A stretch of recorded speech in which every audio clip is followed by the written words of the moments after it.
The Gamecocks, and the place to be for more than 72,000 fans to watch South Carolina take on the invading Hurricanes, ranked third in the nation, led by Heisman candidate Vinny Testaverde.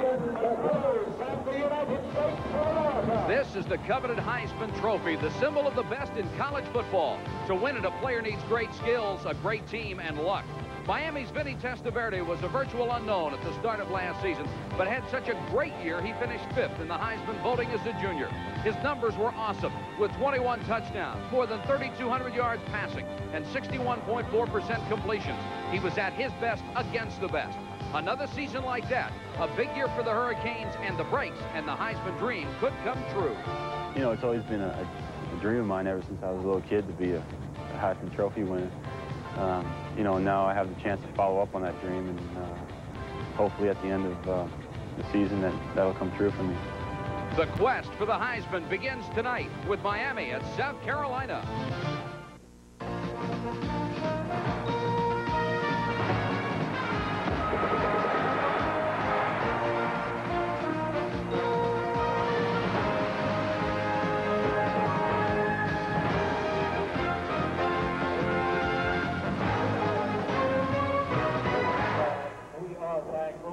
It is unseasonably cool and rainy in Columbia, South Carolina, 64 degrees. The winds out of the north from 10 to 15 miles an hour. Hardly seems like August in South Carolina. Good evening, everybody. I'm Mike Patrick, and it's a pleasure to have you with us on ESPN for CFA football. And what a way to start it off. We have 2 games in 3 days. Monday night, we'll be in Pittsburgh for Maryland against Pitt. And, of course, here tonight in Columbia, South Carolina, third-ranked Miami against South Carolina. It's going to be a pleasure to work with former Bengals quarterback, or should have been a quarterback, former Bengals punter and wide receiver Pat McInally. And Pat, Miami comes in here tonight just loaded with talent. Well, not only talent, Mike, they've got experience and they're hungry. They want to erase last year's loss in the Sugar Bowl to Tennessee. They want to take this year's national championship, and they need a big win tonight. Of course, their most visible player is their quarterback, Vinny Testaverde. Well, the thing about Testaverde, a quarterback, is he's such a physical specimen. He's 6'5", 220 pounds. He can jump 30 inches in the air. He bench presses 325 pounds, squats 500 pounds. He's a stud. Of course, with all his stats, you take a look at the other side, and South Carolina has Todd Ellis, potentially a great quarterback who has never taken a snap. Well, he is inexperienced, but he led his high school team to 3 straight state titles with the run and shoot. I think he can do it. The question is, can he do it against Miami in his college debut? Now, they've installed a run and shoot offense here to take advantage of his skills as well as the other skill players. Well, I think it's a great move by Coach Joe Morrison. I think he looked at his personnel. He has a lot of great wide receivers. He has a quarterback that ran the offense in high school. He's a little outmanned against some of these big teams like Nebraska and Miami. I think he's got to do what he needs to do to win, and this is it. It's also going to be a pleasure for us to be working with Tim Brando. He'll be down on the sidelines having a different perspective. And, Tim, what does it look like down there right now? Right now, Mike, it's a rainy perspective that we have for this first CFA game. The rain could be a factor for the run and shoot, but let's not forget the noise factor. You see these fans behind me, the South Carolina fans, they make a lot of noise. They've got quite a reputation. Vinny Testaverde had a number of problems by calling those audibles and checkoffs against Tennessee in the Superdome in last year's Sugar Bowl. Over 50% of that offense is checkoff oriented, so Vinny could have problems in our first game here on ESPN. ESPN's coverage of the CFA is being brought to you by Metropolitan Life and affiliated companies. Get Met, it pays. By Kentucky Fried Chicken, we do chicken right. By Budweiser, Beechwood aged for that clean, crisp taste. This Bud's for you. And by the Glass Packaging Institute, the people who make glass containers naturally.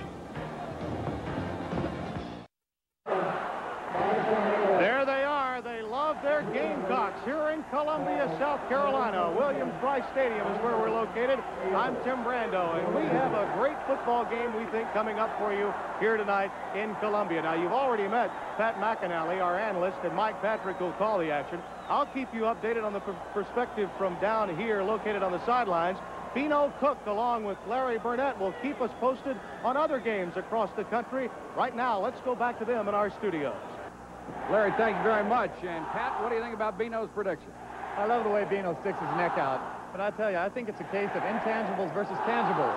South Carolina has some intangibles. They have a crowd on their side. They have the mystery offense with an unknown quarterback. but Miami's got all the tangibles. They're bigger, they're stronger, they're more experienced. I don't know, Bino. I think I like the tangibles. All right, and we'll be back to find out more about both of the defenses on Miami and South Carolina and all the action from Columbia right after this.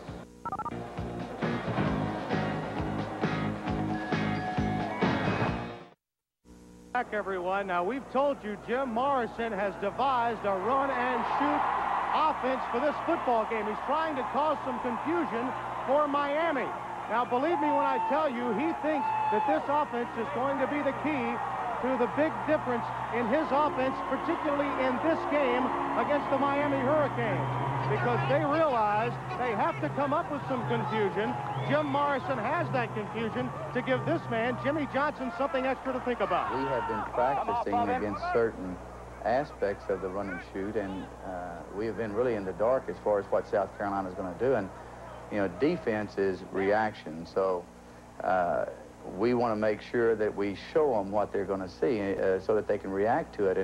And if we have been practicing the wrong thing because we didn't see South Carolina in the run and shoot a year ago, then all that work is thrown out the window. I am concerned about watching us practice and not practice against what I'm sure they're going to do.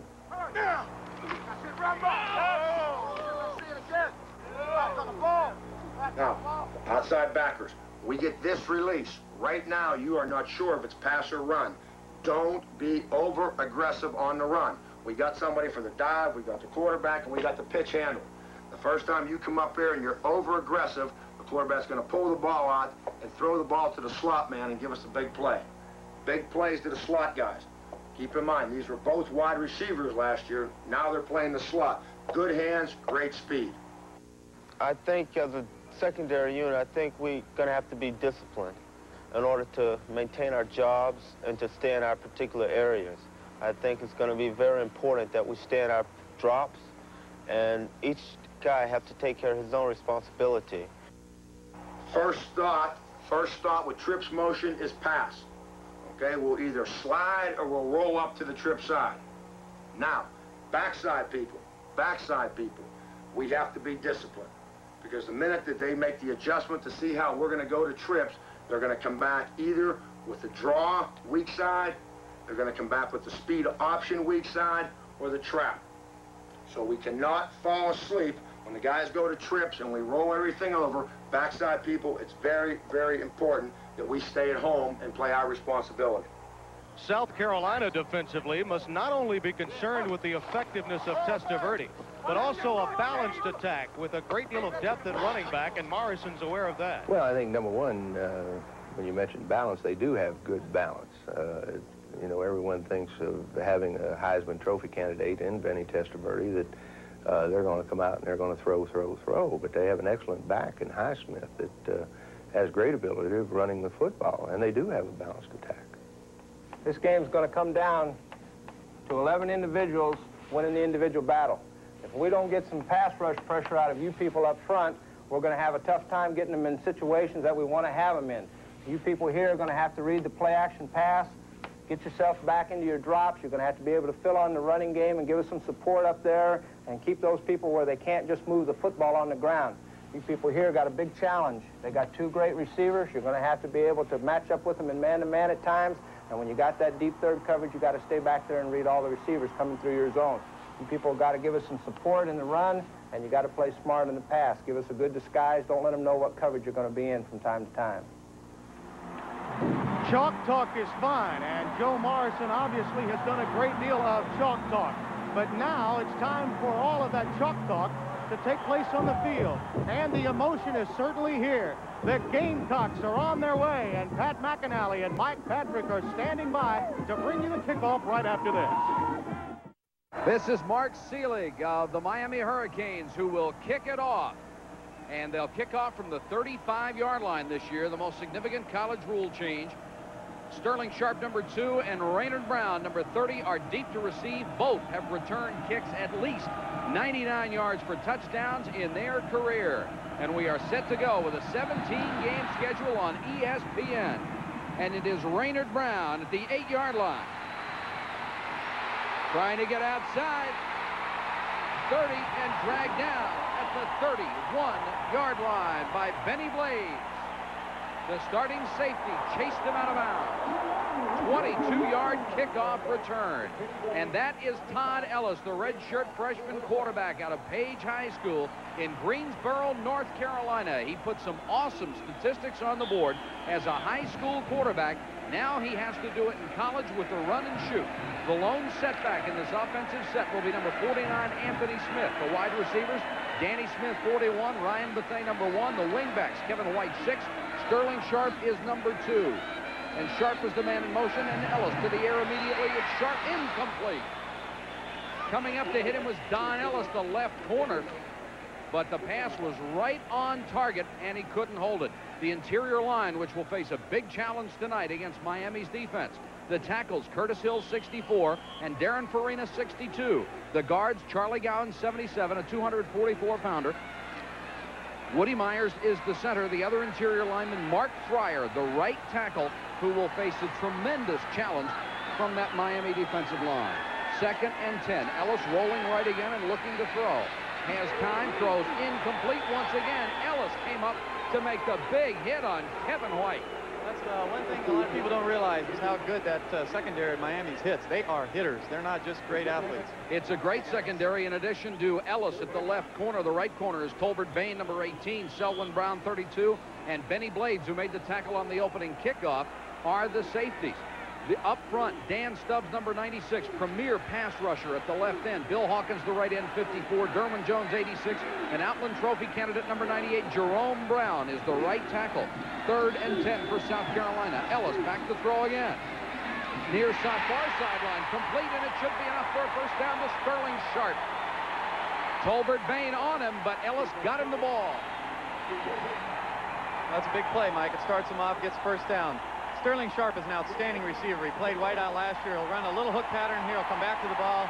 Great hands. First down.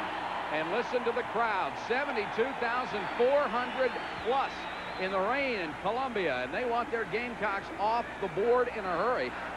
And they've got their first down at the South Carolina 41. Sharp in motion again. They like to set 3 wide receivers to one side in this offense. Pressure on Ellis this time. He's sacked. Fumble. Still loose in Miami. Has it now. They are going to blow it down and say that it was an incomplete pass. Bad call, Mike. That definitely looked like it was a fumble to me. Stubbs is the man that put the pressure on him, who had a dozen sacks a year ago. Watch Danny Stubbs. He's the best pass rusher. He's an outstanding athlete. He'll take on the blocker. He'll come back and make the play. Now, this is a fumble. This is not an incomplete pass. This should be a turnover. That's a big break for South Carolina. Sure was. That ball was loose, and he was not in the act of throwing, and you can get another yes vote on that opinion from Jimmy Johnson. 2nd and 10. Ellis again dumps it out to White this time. White has the completion to the 47-yard line. Coming up from the secondary, Randy Shannon. There's going to be a lot of... Mike, they'll be throwing a lot of these short control passes, hoping they can break some tackles and make some big plays out of them. Kevin White's strong. He's a fast kid. There's definitely a fumble here. The ball was stripped clean. This should be a turnover, and I'll tell you, South Carolina will take as many breaks like this as they can get. Jimmy Johnson on the sideline. South Carolina facing 3rd and 4. So far, Todd Ellis is 2 out of 5. Sends Sharp in motion. Here's that option offense, and they send the running back straight up the middle, very close to a first down. Goes Anthony Smith out of Irwinton, Georgia. And it should be close enough to measure. George Myra and Randy Shannon in on the tackle. Myra, of course, the son of the famous former University of Miami quarterback who went on for a fine career in the pros. Mike, this is one of the things I know the defensive coordinator was scared of for Miami. They think that South Carolina will be in the run and shoot, but they're going to run a lot of their veer option type material that they used last year. Their linemen are used to the blocking schemes, and they've got the running backs. They've got the first down.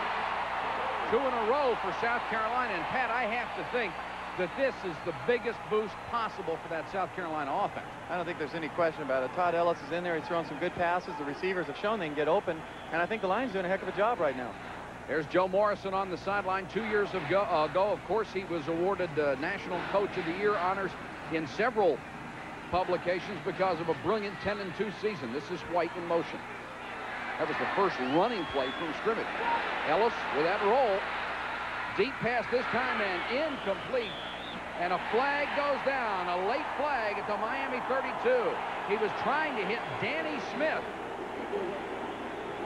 his split end, and a flag goes down at the 32, and the only thing we can guess, it's interference. Let's take a listen to the official. Personal foul call. And it looked like Selwyn Brown, number 32, was the first man to hit him. There's Selwyn Brown. It'll be up right-hand side of your screen right here. It's going to be a late hit. The ball's way overthrown. It could not have been caught. Just a late hit, unnecessary. They're playing right into South Carolina's hands here. If they can go down and score a touchdown, they're going to be in this ballgame. Foul on the defense. First down. It is a personal foul call against the Miami secondary and moves it to the Hurricanes 34. There's Tommy Miller in control of all the officials on the field right now. The third first down on this opening drive for South Carolina. 12:55 to go, first quarter.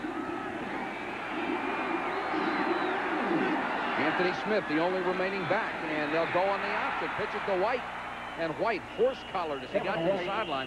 Tolbert Bain was the first man to hit him, and George Myra was over there with him. Myra, if any problem on the Miami defense, it would be linebacker, and Myra has had some problems off the field. He had a run-in with an off-duty campus policeman, still faces disorderly conduct charges on that, and they are missing Winston Moss, the strong side linebacker, who was suspended for one game because of his involvement with the use of a booster's car. So Miami's only suspect area on defense is even more of a problem here in the first game. Ellis, who's shown a lot of poise so far, dumps that one short and incomplete. Trying to hit Smith again at the 31-yard line. And there is another flag down, this one in the South Carolina secondary at the point of the tackle. Rod Carter on coverage on the last pass play. Mike, I think it's going to be a holding call. It's going to push South Carolina back. It's going to put a lot of pressure on their offense to pick up this first down. They're going to have to go down the field with a pass, or they're going to have to complete something short and break a tackle. And they'll mark off 10 yards back to the 44. Let's hear the call. 62.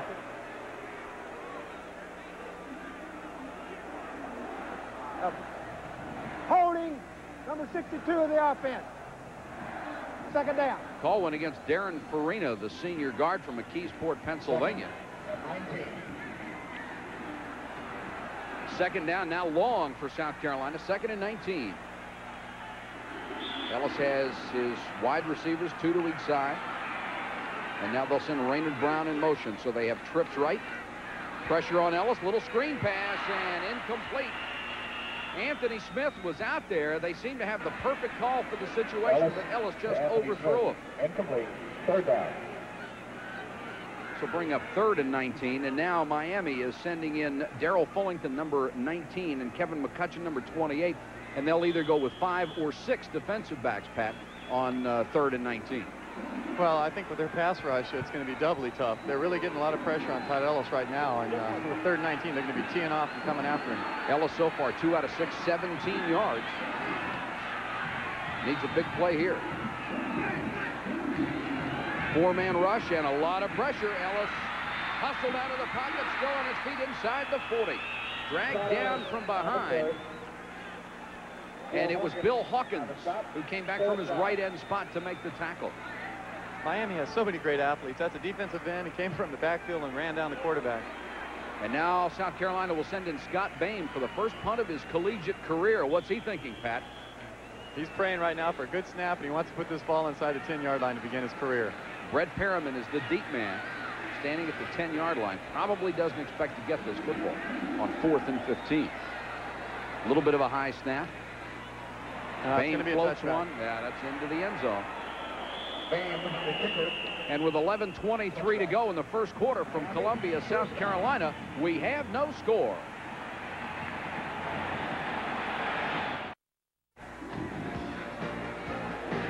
Tonight's game is being brought to you by AMC Jeep. There's a feeling you can get only in a Jeep. And by Kentucky Fried Chicken.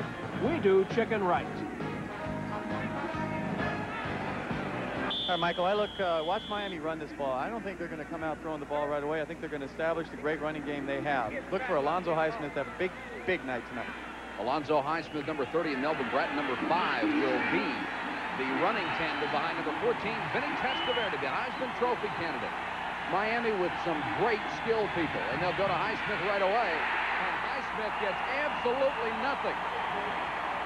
South Carolina swarms on top of him, and one of the first men there are the middle linebacker Zip Zanders. The other linebackers, 84 Kenneth Robinson, the leading tackler from a year ago.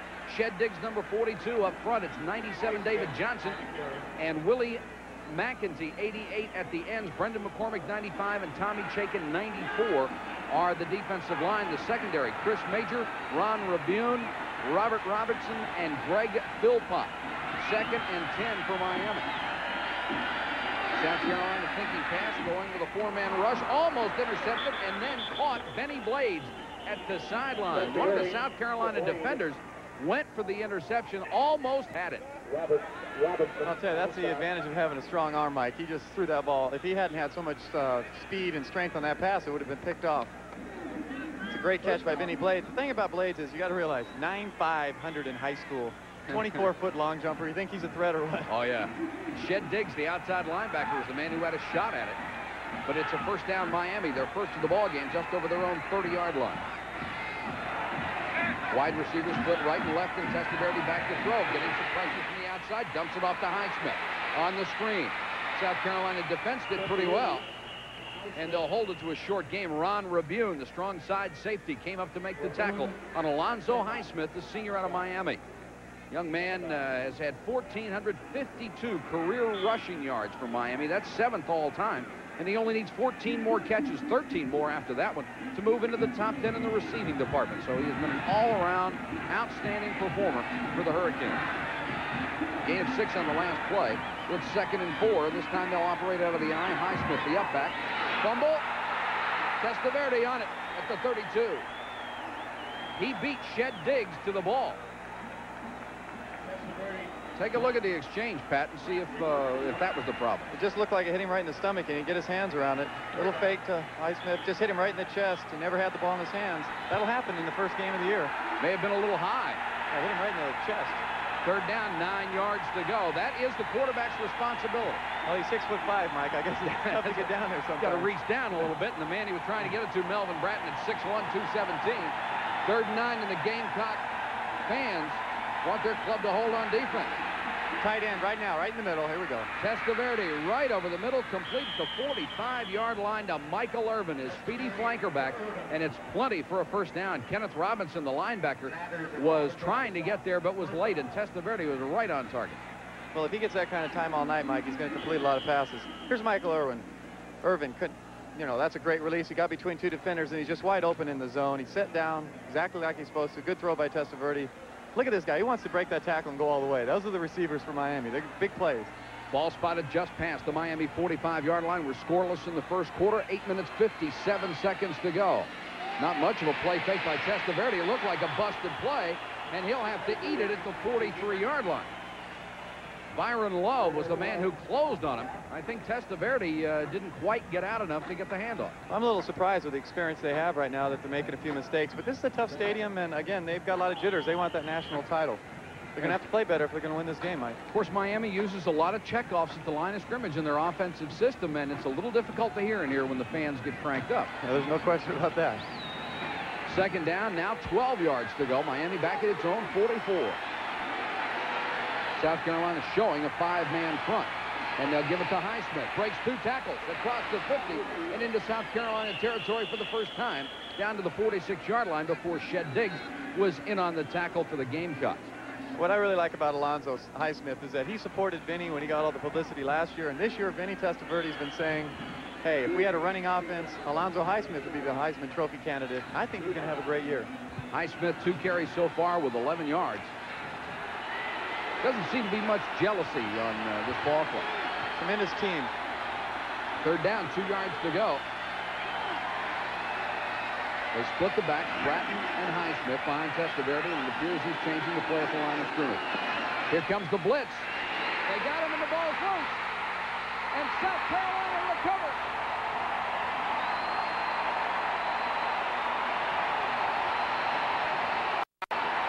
Zip Zanders made the hit, and Willie McEntee, number 88, The senior from Lilly, Georgia, gets the recovery.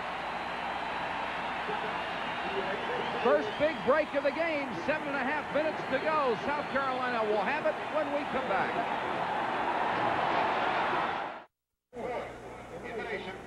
Well, here's how turnovers occur. Watch the blitz. Number 81, Zip Zanders, comes in clean. There's a mistake by the offensive line. Defensive coordinator Tom Gadd said they're going to have to blitz Testaverde and put pressure on him and get some early turnovers. There's one for him right there, Mike. They've got it at the Miami 44-yard line. There's Zanders, the freshman middle linebacker, who's playing at 205 pounds. There aren't many of those around. No, there aren't. Ellis brings them out. White goes in motion to the top of your screen. And Ellis wants to throw against a four-man rush. Deep downfield, intercepted. Picked off by Benny Blades.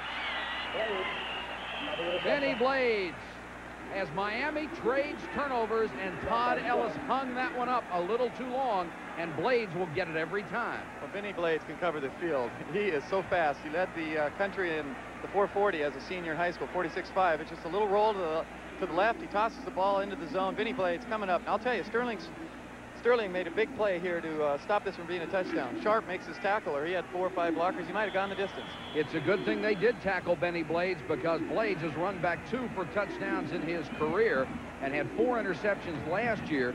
He runs a 4.38 40. So when he gets his hands on the ball, you want to get it back away from him. Miami gets the big turnover and should have the momentum. This is Bratton, and Bratton goes absolutely nowhere. Now, this defensive charge is reminiscent of the Fire Ant defense 2 years ago. Let's go to Tim Brando on the sideline.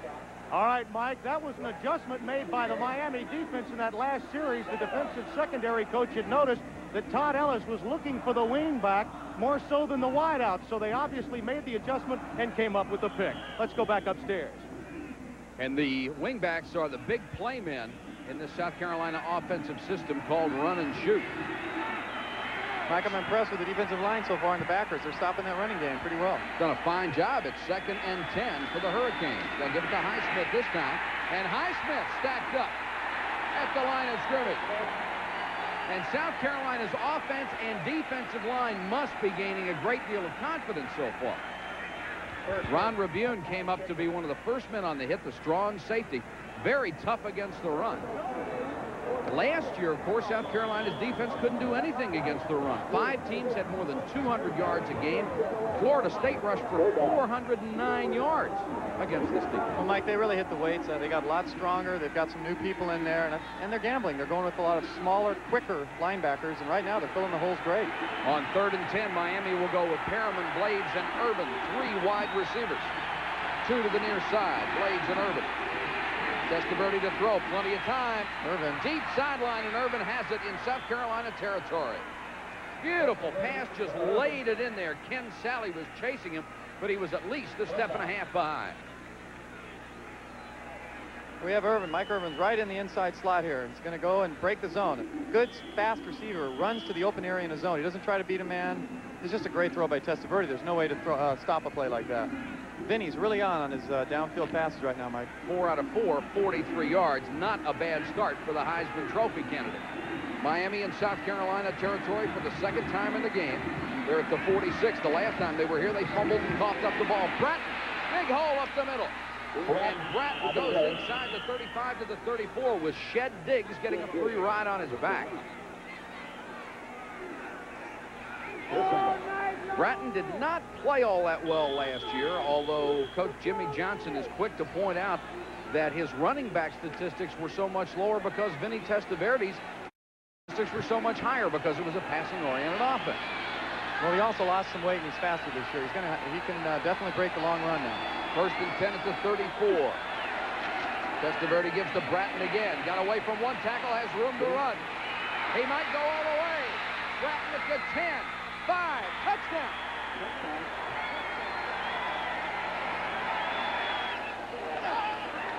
Like I said, Mike, he can definitely break some big plays for you. Melvin Bratton, 34 yards. He broke a tackle at the line of scrimmage, dodged a couple of people, and then he turned on that speed. That's a Miami trademark. There's no question. A little cross buck. They went back to him. He broke the tackle at the line of scrimmage, and now it's just sheer ability. He reads a block, Great cutback here and speed. So much speed on this Miami team, all over the field. Great effort to get in the end zone. Boy, when they get near that goal line, they want a touchdown, Mike. And speed is the one thing you can't teach. The point after by Mark Seelig, who's replacing Greg Cox as the kicker, and Seelig boots it through. With 5 minutes and 15 seconds to go in the first quarter, favored Miami has jumped on top 7-0.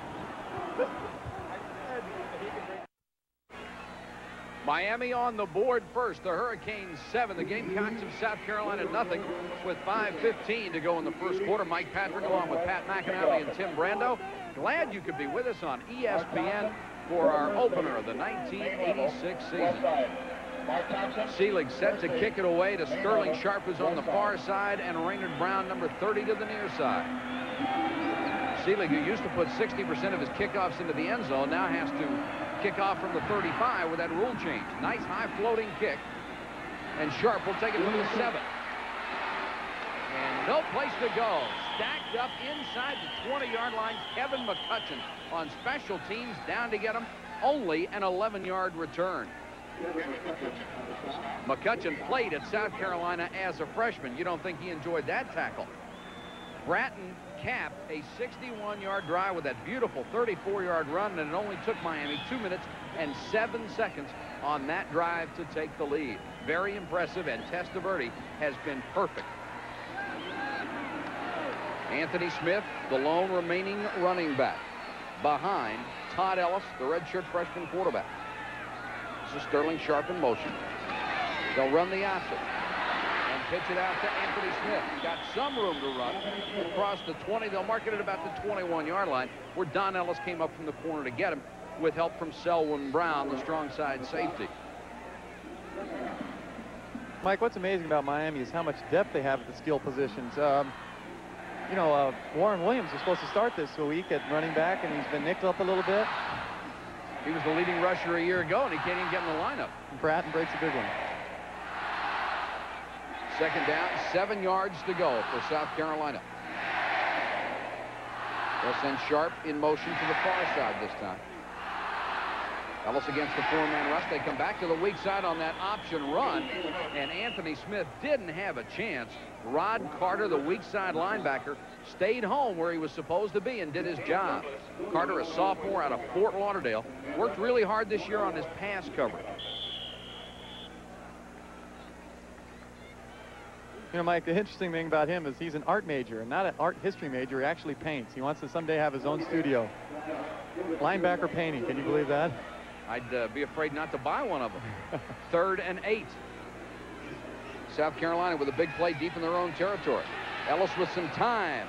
Near sideline, and it's complete to Sterling Sharp at the 34-yard line. Don Ellis was there with the pass, but Todd Ellis got the ball in there. Well, I think he's showing, Mike, that if he has time, he can throw the ball downfield, too. But there is a flag, and it looks like it's going to be holding against South Carolina, and that's not going to make Joe Morrison very happy. You're right. The young man has all the credentials coming out of high school. Great arm, poise, everything else.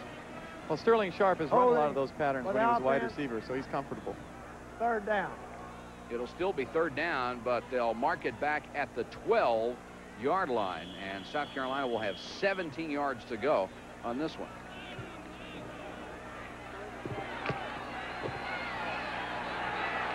Third. 3 minutes, 35 seconds to go, first quarter. They have their dime defense in with Fullington. Pat, do you be conservative down here? Well, they want to get that punter out as far as they can, that's for sure. Screen to Smith.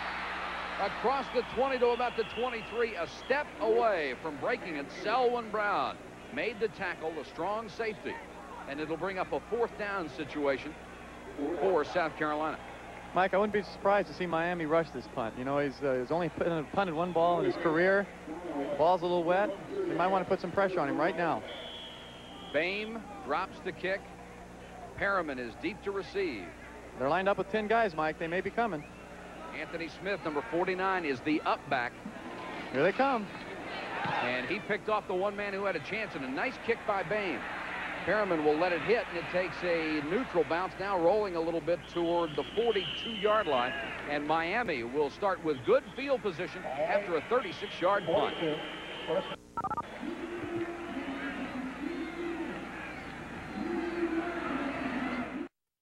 2 minutes and 42 seconds to go. First quarter of play from Columbia, South Carolina. Miami has the football and a 7-0 lead over South Carolina.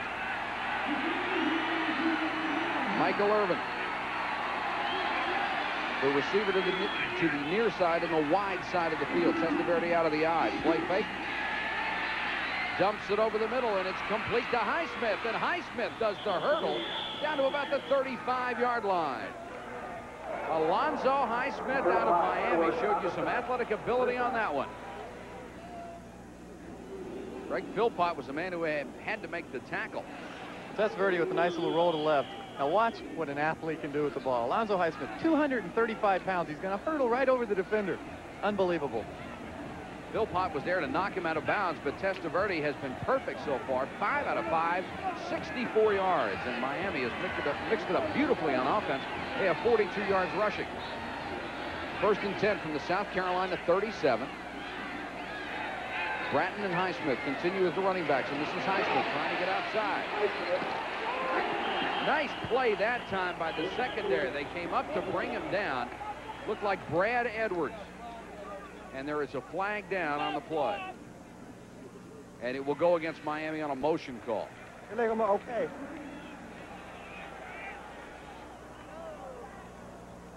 Mike, how many teams run their fullback on a sweep like that? And get away with it. You have to be very impressed with Miami's play selection so far on offense, and you have to give credit to Jimmy Johnson, who's 18-7 in his third year. Those are pretty decent statistics. But they have mixed it up well, and I guess that's a tribute to the kind of players they have. They really do. They have a great team spirit also. They're willing to share the stardom. And Jimmy Johnson told us before the game that he'll take what the defense gives him. I mean, if they're going to give him the run, they're going to run all night. If they got to mix it up, they will. We know they can throw the ball.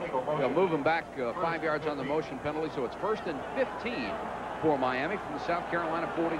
There are the numbers on Vinny Testaverde. If you were with us in the pregame, you know how much he would like to win the Heisman Trophy. It's been a dream. If he keeps throwing like that, he's going to. Urban surrounded by South Carolina Gamecocks. They'll go after the football. And Urban gave up 3 or 4 yards of his gain. Robert Robertson, the first man to him, but that swarming South Carolina defense just surrounded the speedy wide receiver. Only picked up 4 yards on the play.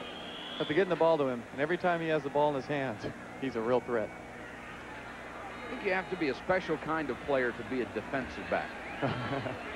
Well, it's the toughest job on the field, other than punting, of course. Other than punting, of course. Testaverde looks it over on 2nd and 11. Both wide receivers to the wide side of the field, top of your screen, and he's looking that way. Throws incomplete. Had some contact out there between the South Carolina defender Chris Major and Brian Blades, Miami's receiver, and it appeared that Blades was trying to go deep, and Major was in his way, and Major is the best defensive back in that South Carolina secondary. Well, they're confident that he can cover anybody in the country man-to-man, and he'll get a test tonight with Brian Blades and company. That was a good job, though. First incompletion of the night for Testaverde, who's 6 out of 7 for 68 yards, and now he faces 3rd and 11. Big play for the South Carolina defense. Testaverde has hit 2 out of 3 on 3rd down. Here comes a 5-man rush. Still has time. Incomplete. Harriman turning sideways as the ball got there and couldn't hold it. That was a catchable ball, I think, Pat. Well, the ball's a little bit behind him, but if Vinny has this kind of time, again, he can go upfield. He makes a nice little move in the pocket, throws the ball. It's just behind him. This is a tougher catch than it looks, ladies and gentlemen. He's got someone coming in on him. Still, you'd like to pull those down. Now they'll bring in Jeff Feagles to kick from the 38-yard line. Let's see if he goes for the corner or just tries to hang it up. Sterling Sharp, the single deep man, standing at the 10. Sharp would love to get his hands on the ball. He's known for his hang time, Mike. Ooh, low snap. He'll get this one away. And it will take a great bounce for Miami and excellent coverage for the Hurricanes, as Kevin McCutcheon, who has been a demon on special teams so far, got down there to grab the ball and take it out of bounds. A 32-yard punt, but the yardage is far less important than where he put it, Pat. Well, he pinned him down at the 6-yard line. That's what a great team punter does, and excellent job. Nice little bounce. Be with us tomorrow live at 1 o'clock Eastern, 10 o'clock Pacific for the Southern 500 from Story, Darlington, South Carolina. Bob Jenkins, Jack Arute, Dick Berggren, and Jerry Punch will be there. And you'll get a chance to watch Dale Earnhardt, Darrell Waltrip, and the pole sitter Tim Richmond, who won last week at Bristol, Tennessee. So join us tomorrow live from Darlington. Mike, this isn't where you want to be with the run and shoot offense.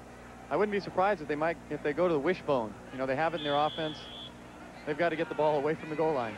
Really, one of the problems that Jimmy Johnson said his Miami defense faced was trying to prepare for so many different things. Harold Green, number 22, a touted freshman, is the running back, and he'll get the ball. No, they work it on the fake and get it outside to Raynard Brown, and he's driven out of bounds by Rod Carter and Don Ellis. Well, they faked me out a little bit, but they did not fake the Miami defense. I'll tell you, the coaches want to get that ball to Harold Green. They're calling him a potential future All-American. Very fast. The first ball he handled in spring this year in the scrimmage was a 65-yard touchdown. He's a game breaker. As a senior in high school, he had 30 touchdowns, and 16 of them were for more than 50 yards. Loss of 1 on that last play. 2nd and 11. And Ellis will throw from his own end zone. Deep sideline pass tipped. Intercepted.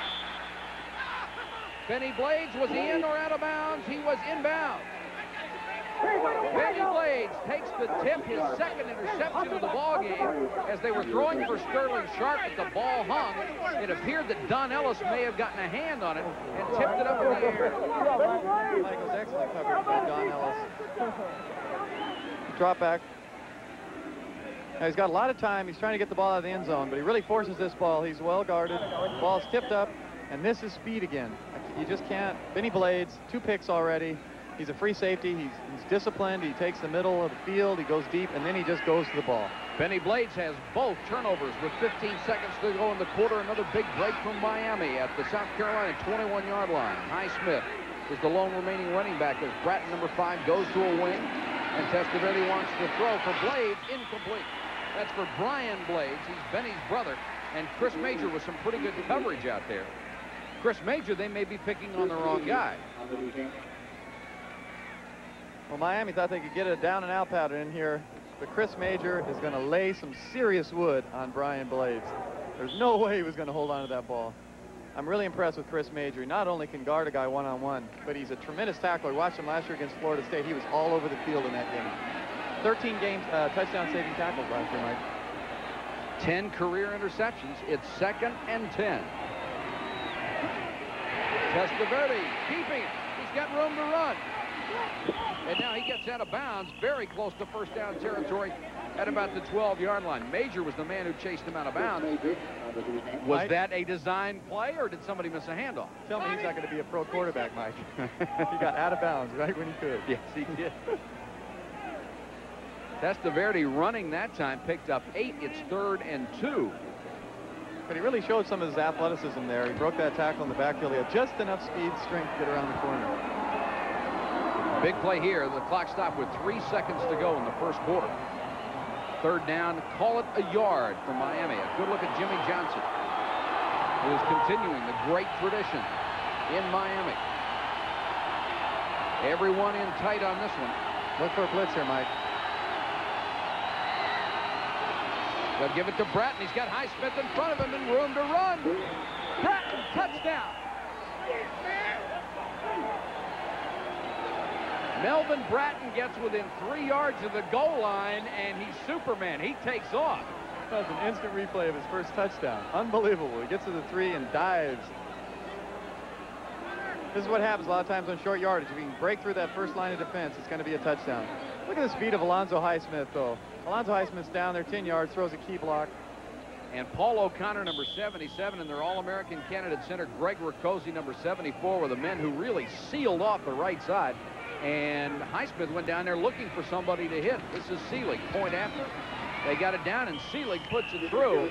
And the Hurricanes, on the last play of the first quarter, have taken a 14-0 lead over the Gamecocks of South Carolina. It's 14-0 Miami over South Carolina as we get ready to start the second quarter. And if you joined us late, here is what Miami has just done after a turnover, gone 20 yards in only 15 seconds, and Bratton scored his second touchdown of the ball game, this time on an 11-yard run.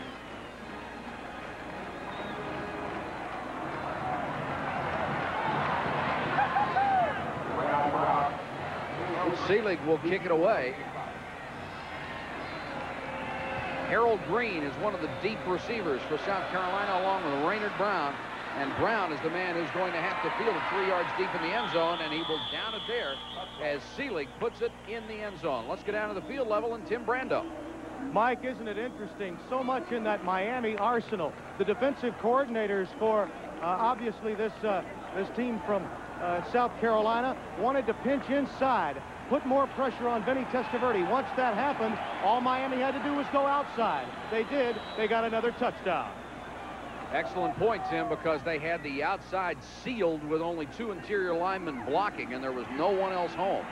Green will remain in the ball game as the single remaining running back behind redshirt freshman quarterback Todd Ellis. Sharp is the man in motion. And Green hit as he touched the football, and Outland Trophy candidate Jerome Brown at 285 was the man who stacked him up. Green, is he good or what? Jerome Brown is so strong, 290 pounds. I've just split the defenders, and he tackled them both. Look at, he's so strong, he took them both down. Well, you grab 2, then you find out which one has the ball, you throw the other one away. 2nd and 10 for South Carolina. Man in motion. Ellis has got to get something started on offense. 4-man rush, wanted a screen, it was covered, and he throws deep over the middle and could have been intercepted. But the Miami defenders were watching the South Carolina receivers. Right now, let's go back to Sports Center and Larry Burnett. All right, gentlemen, just some time now to update you on scores that are in progress in games tonight. First of all, number 13, Florida, in action. They beat Georgia Southern today, 38-14. Kerwin Bell, a big day. It is Florida State, our number 11 team on the ESPN poll, shutting out Toledo at halftime. Kansas State in the first quarter, leading Western Illinois. It is Northern Illinois over Ball State, and the first, and Tulsa is leading Louisiana Tech at the half. Back to Columbia. 3rd and 10, facing Ellis. Throws this deep sideline and almost caught by Sharp. And Ellis may have just been trying to throw that one away as he was under pressure from Dan Stubbs. Ellis 3 out of 11, 2 interceptions and only 28 yards. So, Pat, after a real good start, he's had his problems with a great Miami defense. Well, the line's starting to assert themselves. Danny Stubbs is going to be in his face all night. Perriman. That's Brett Perriman, deep to receive the punt of Scott Bain, who was standing at his own 5-yard line. Miami showing 10 men on the line of scrimmage. Almost got there. Oh, beautiful punt, though. Tight spiral. Perriman with a fair catch at his own 41-yard line. Timeout, 2nd quarter. It's Miami 14, Carolina nothing. Let's go!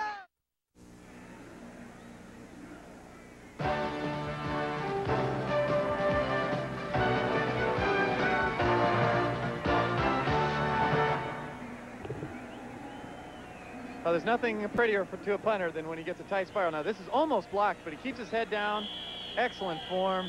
He's got to be happy with that punt, and they needed it. Bubba McDowell was the man who almost got his hands on it. Miami with 1st and 10 from its own 41-yard line. Darrell Oliver and Warren Williams in at running back. Flag goes down on the play as the pass was completed to Michael Irvin over the middle. He took a couple of big shots, especially from Matt McKernan, backup strong side linebacker, and Willie McEntee. And it's going to be a holding call against Miami that will take them back and nullify the play.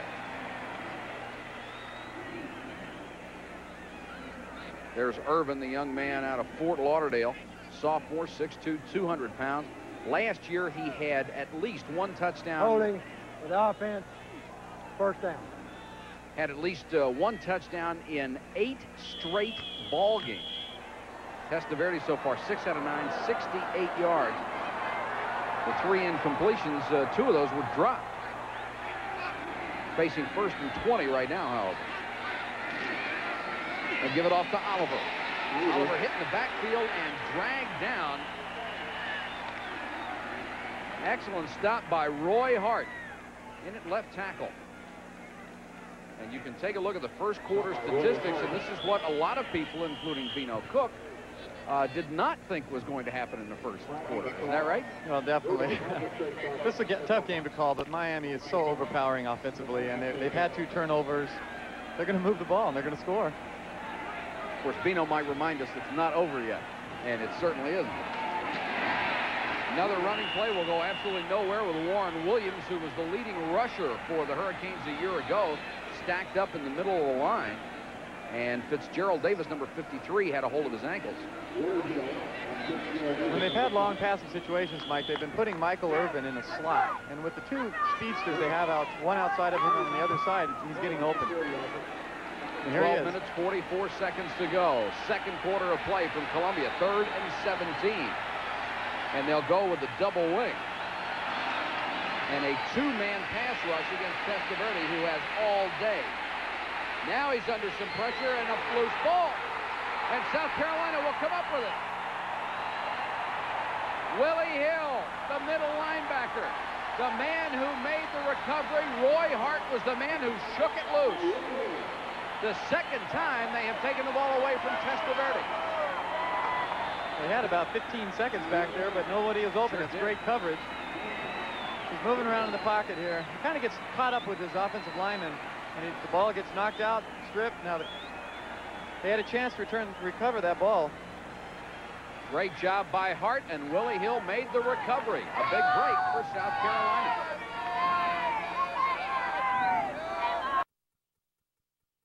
Good look at the freshman quarterback out of Greensboro, Todd Ellis, trying to take advantage of the second Miami turnover. He's got Anthony Smith behind him, and South Carolina with the ball in Miami territory. Whistle is going to stop this play as Smith got away, and one of the officials had blown the whistle. I don't know if it was before the play started, but there are 2 flags now. Oh, they'll take it back, Mike.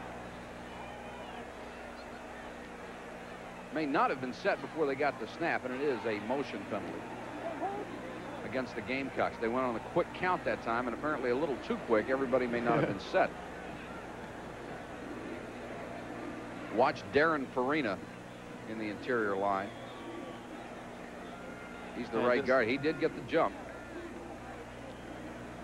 Gets you a better angle if you have a head start. Yeah, definitely. Well, they're trying to double team that nose guard. Let's go down to Tim Brando on the sideline. You know, the run and shoot, Mike and Pat, is designed for the big play, but Frank Sato, the offensive coordinator for South Carolina, told Todd Ellis, we need the big play. They're biting on Sterling Sharp. Let's take a look at him and try to go deep in Miami's case in this series. Let's go back upstairs. They've got freshman Calvin Stevens, number 68, in at right guard now for Darren Farina, who just made that last mistake. This is Ellis on a half roll, and he's in trouble. They've got him, and down he goes in the arms of Dan Cilio, the junior left tackle. Miami's physical advantage is starting to show. Well, they're so strong and they're so fast on that defensive line. Really, it's the greatest strength of their defense. They're just going to beat him with quickness and strength. Now, this is just great speed. He's going to come all the way around the corner and run him down. Todd didn't have a chance. They take those short drops. But one thing about the run and shoot, Mike, you'll notice the sack is just like a loss on a run. It's not a big loss. South Carolina now in the second quarter showing only 8 yards rushing. This is second and long.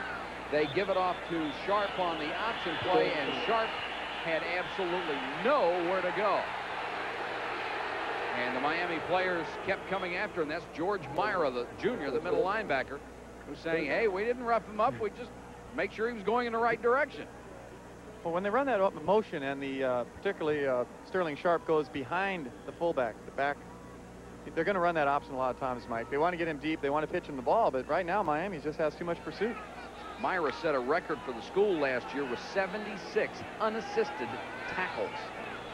Third down, 19 yards to go for South Carolina. They'll send Raynard Brown in motion, and Ellis against the 3-man rush on the draw. And the draw to Anthony Smith is not going to get much. It'll go inside the 40-yard line, where Rod Carter and George Myra Jr. were in on the tackle. Myra's just a tough customer, that's all. He's all over the field, and with those big guys in front of him, he's tough to see, and he comes up and he's going to knock the ball loose a lot of times. Brett Perriman will go deep for Scott Bain's punt. Perriman standing on his 10. See if he can put it on the 6-yard line again, Mike. He's had a good night so far. Bame will hit it from around midfield with 10:25 to go. Tries for the corner this time and got it. And let's see where they'll mark it. Inside the 20, yes, at the 17-yard line. Miami will start from its own 17 with 10:21 to go in the half. Testaverde brings them out with Warren Williams, 24, and Darrell Oliver, 37. The running back split behind him from their own 16-yard line. This is Oliver hitting the backfield and stopped. Great tackle by Derek Frazier. The junior college transfer really crashed in from the right end and made the tackle. Loss of 6. Well, South Carolina's been able to stuff the inside game, and you know, they continue going outside, but Frazier just got inside his blocker and ran him down. It's good speed.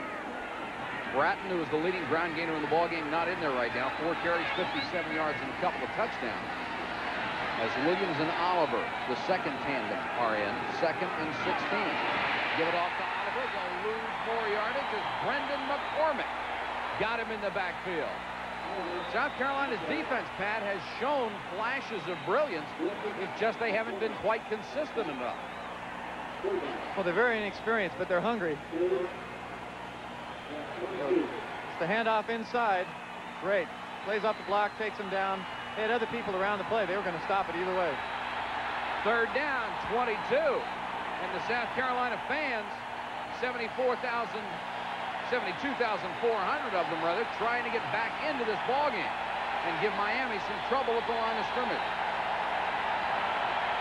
And Testaverde wants to throw. Plenty of time, deep sideline, complete to Irvin.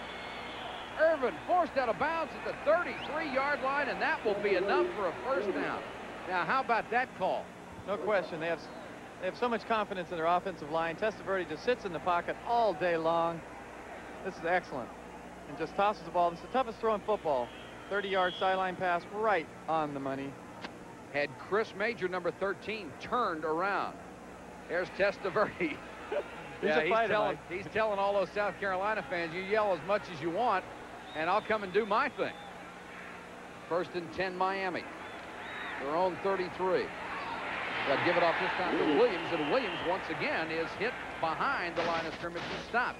Derek Frazier came through and got him again. Yeah, he's making his presence felt. Just isn't much they can do for Testaverde, who's 7 out of 10 and around 100 yards. Frazier, a junior college transfer out of Atlanta, Georgia. I think they better get Melvin Bratton back in there, get that running game going again, although these guys really haven't had a chance. I'm really surprised at how well South Carolina's playing the run, aren't you? I am, and officially for Testaverde, he has 96 yards on 10 completions. They've made excellent plays, and then they've given up the game breakers. 2nd down, 11 yards to go. Testaverde with a play action. Here comes the rush again. He dumps it off for Oliver. And Oliver will get across the 40, very close to a first down at the 43-yard line. Robert Robinson and Willie Hill, the middle linebacker, came up to get him. Zip Zanders has not been in on the last couple of series at 205-pound middle linebacker, but Hill at 232. The player they expected to start has been in there, and he carries a little more weight around at 235. Well, he really does, but with Testaverde having so much time, the running backs are so versatile from Miami. They can run the ball, they can catch, and once they catch it, they're going to turn it upfield. They're going to get a lot of yardage that way. 3rd down, and now call it a yard from the Miami 42. Clock ticking away, 8:05 to go. First half of play from Columbia. Testaverde gives it to Williams. First down, almost broke it. Got to the 50-yard line where he's dragged down. Nice block again by Paul O'Connor, the right guard. Still playing with a bad shoulder. He had surgery on it in the spring, but it hasn't shown very much tonight. And that's a veteran offensive line. See Matt Patchen, 71, with just turning around to you. And their All-American candidate, Greg Riccozzi. Of course, Pat will talk about this a little bit more. They could have had 3 graduate students on that offensive line this year. As it is, they have one injured and one not with a glove anymore. 1st and 10, Miami, own 49. Testaverde is at a Michael Irvin. Half hits Irvin. Irvin's got room to run to the 25, 24-yard line. Brad Edwards made the stop. Oh, this is just pitch and catch here. Well, Irvin's already beat him a couple times to the corner. Testaverde is just straight drop back. This is going to be splitting the zone with a post pattern. He set him up with a couple outside moves. You can't stop a guy like that. Testaverde really on target. The ball at the 24. There's Irvin, who has already had 5 catches for 85 yards. Miami leading by 14 and bidding for more at the South Carolina 24. Oliver once again hit in the backfield. Shed Diggs was right on top of him. And South Carolina, I think, has changed his defensive philosophy a little bit. They're really coming hard on everything. Well, they really are, but the problem is they're just not getting the pass rush on Vinny with a Y, Testaverde. I want to say one thing, Mike, about Michael Irvin. Such a great talent. I played all last year with Eddie Brown, who was with Miami a couple of years ago, who everyone thought was the greatest they'd ever have. But I'll tell you, Irvin could do it. Irvin may give him a run for his money, and there's a good look at the young man out of Fort Lauderdale. 46 catches a year ago. He already has 5 tonight. 2nd and 12. Testaverde checking off the play as South Carolina showing a blitz. Watch Irvin and to the here post. they come. Testaverde wants to throw sideline complete. Nice grab by Warren Williams. And they say he was out of bounds. But still, what a good catch. This will bring up a long yardage situation, 3rd and about 12. Well, this looked like a great catch. He certainly threw it on the line. Warren Williams, had the ball, but didn't have possession. He got 1 foot down, which is good enough in college. But still, Mike, look at those running backs. That's a tough catch, even for a receiver. Sure is. 3rd and 12. Williams out of Fort Myers, the leading rusher on this club a year ago. He's in the backfield with Oliver, and it's a passing down for Testaverde. 4-man rush, screen, Oliver, and they diagnosed it well. Good tackle, Zip Zanders over there on the coverage along with Frazier. Mike, and they held that time, Pat. Well, one thing that, again, the defensive coordinator for South Carolina told me, Tom Gadd, he said they're going to try to disrupt Miami's offense by putting their backers and their corners up close and then dropping them off, making them audible. And in that case, he audibled right into their strength. Seelig, who has only tried 2 field goals in his career, will come in to try number 3, and the ball is going to be spotted around the 35-yard line, so it would be a 45-yard field goal attempt. Kintai is the holder, and Miami only had 10 men on the field, and they had to call a timeout. 5:38 to go. First half, it's Miami 14 and South Carolina nothing.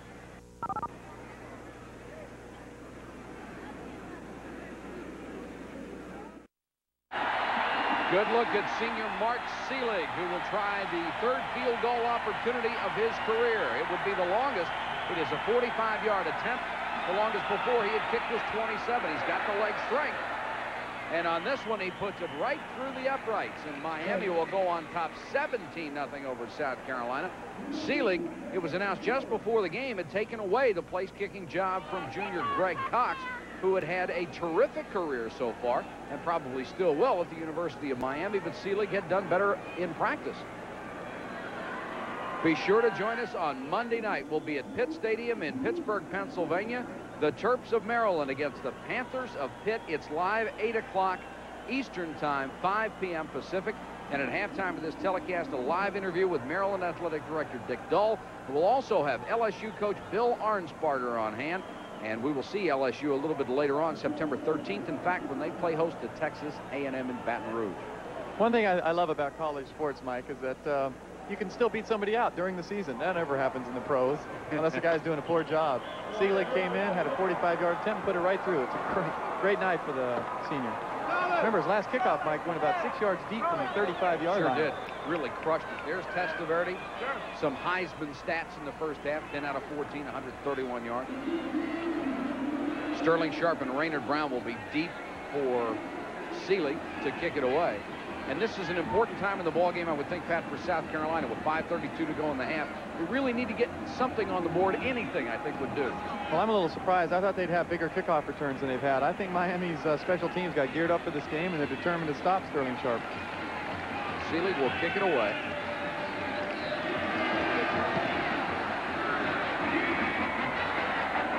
Raynard Brown will have a chance from the 8.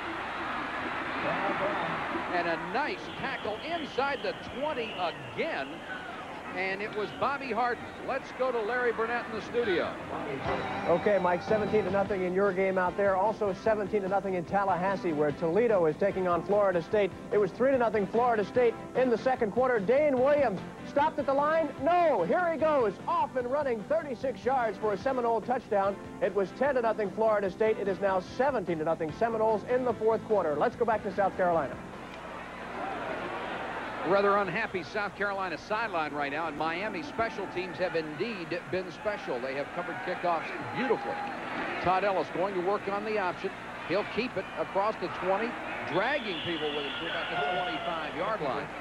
And a nice tackle by Bill Hawkins, the right defensive end. Ellis, not known for his running ability. He ran the run and shoot in high school and piled up over 6,000 yards. But he is a big kid at 6'3", 203, and has shown us on a couple of occasions he can run it if he has to. Well, the option is not something you learn overnight. I'm very pleased with the way he's been able to hold on to the ball when he needs to and pitch it when he doesn't have an opening. And that gain helps South Carolina up to 23 yards rushing. With 5:03 to go, we have a timeout on the field. We'll be back right after this. Okay, maybe the safety kick down. South Carolina looking at 2nd and 3 from its own 25-yard line. 5:03 to go. And we've got Vic McConnell, 83, Jones Andrews, 17, Harden Brown, 11, and Raynard Brown, number 30, as the wide receivers for Todd Ellis. This is the second group of receivers. Ellis under pressure again, and they've got him from behind at the 24-yard line. And it's Greg Mahan. And they'll have to repair Ellis's jersey. One key to the running game within the run and shoot is for the backs to pick up the blitzers, pick up the defensive lineman coming in. Green just didn't quite get his block there, and again, the pursuit of Miami is tough to handle. It was Greg Mahan, 245 pounds. The guy that weighs that much, you want to get his name right. 3rd and 3. Harden is the man in motion. They try to get it on the run, and no dice. George Myra Jr. was right in front of Harold Green and stopped him at the 25-yard line, and South Carolina is going to have to kick it away.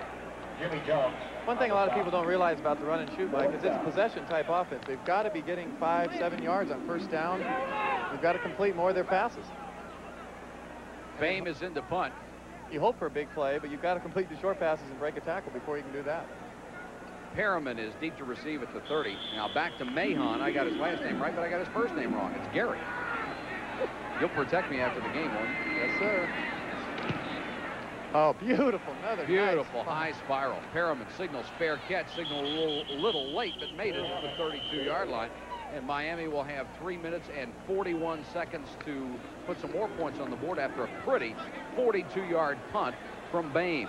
Stay with us at halftime. Larry Burnett and Bino Cook will update you on everything going on in college football, including an interview with Notre Dame head coach Lou Holtz, who's putting some fight back in the Irish, and we'll have some updates on the pennant race as well as the U.S. Open tennis tournament from Flushing Meadows. So don't go away. Stay with us for that.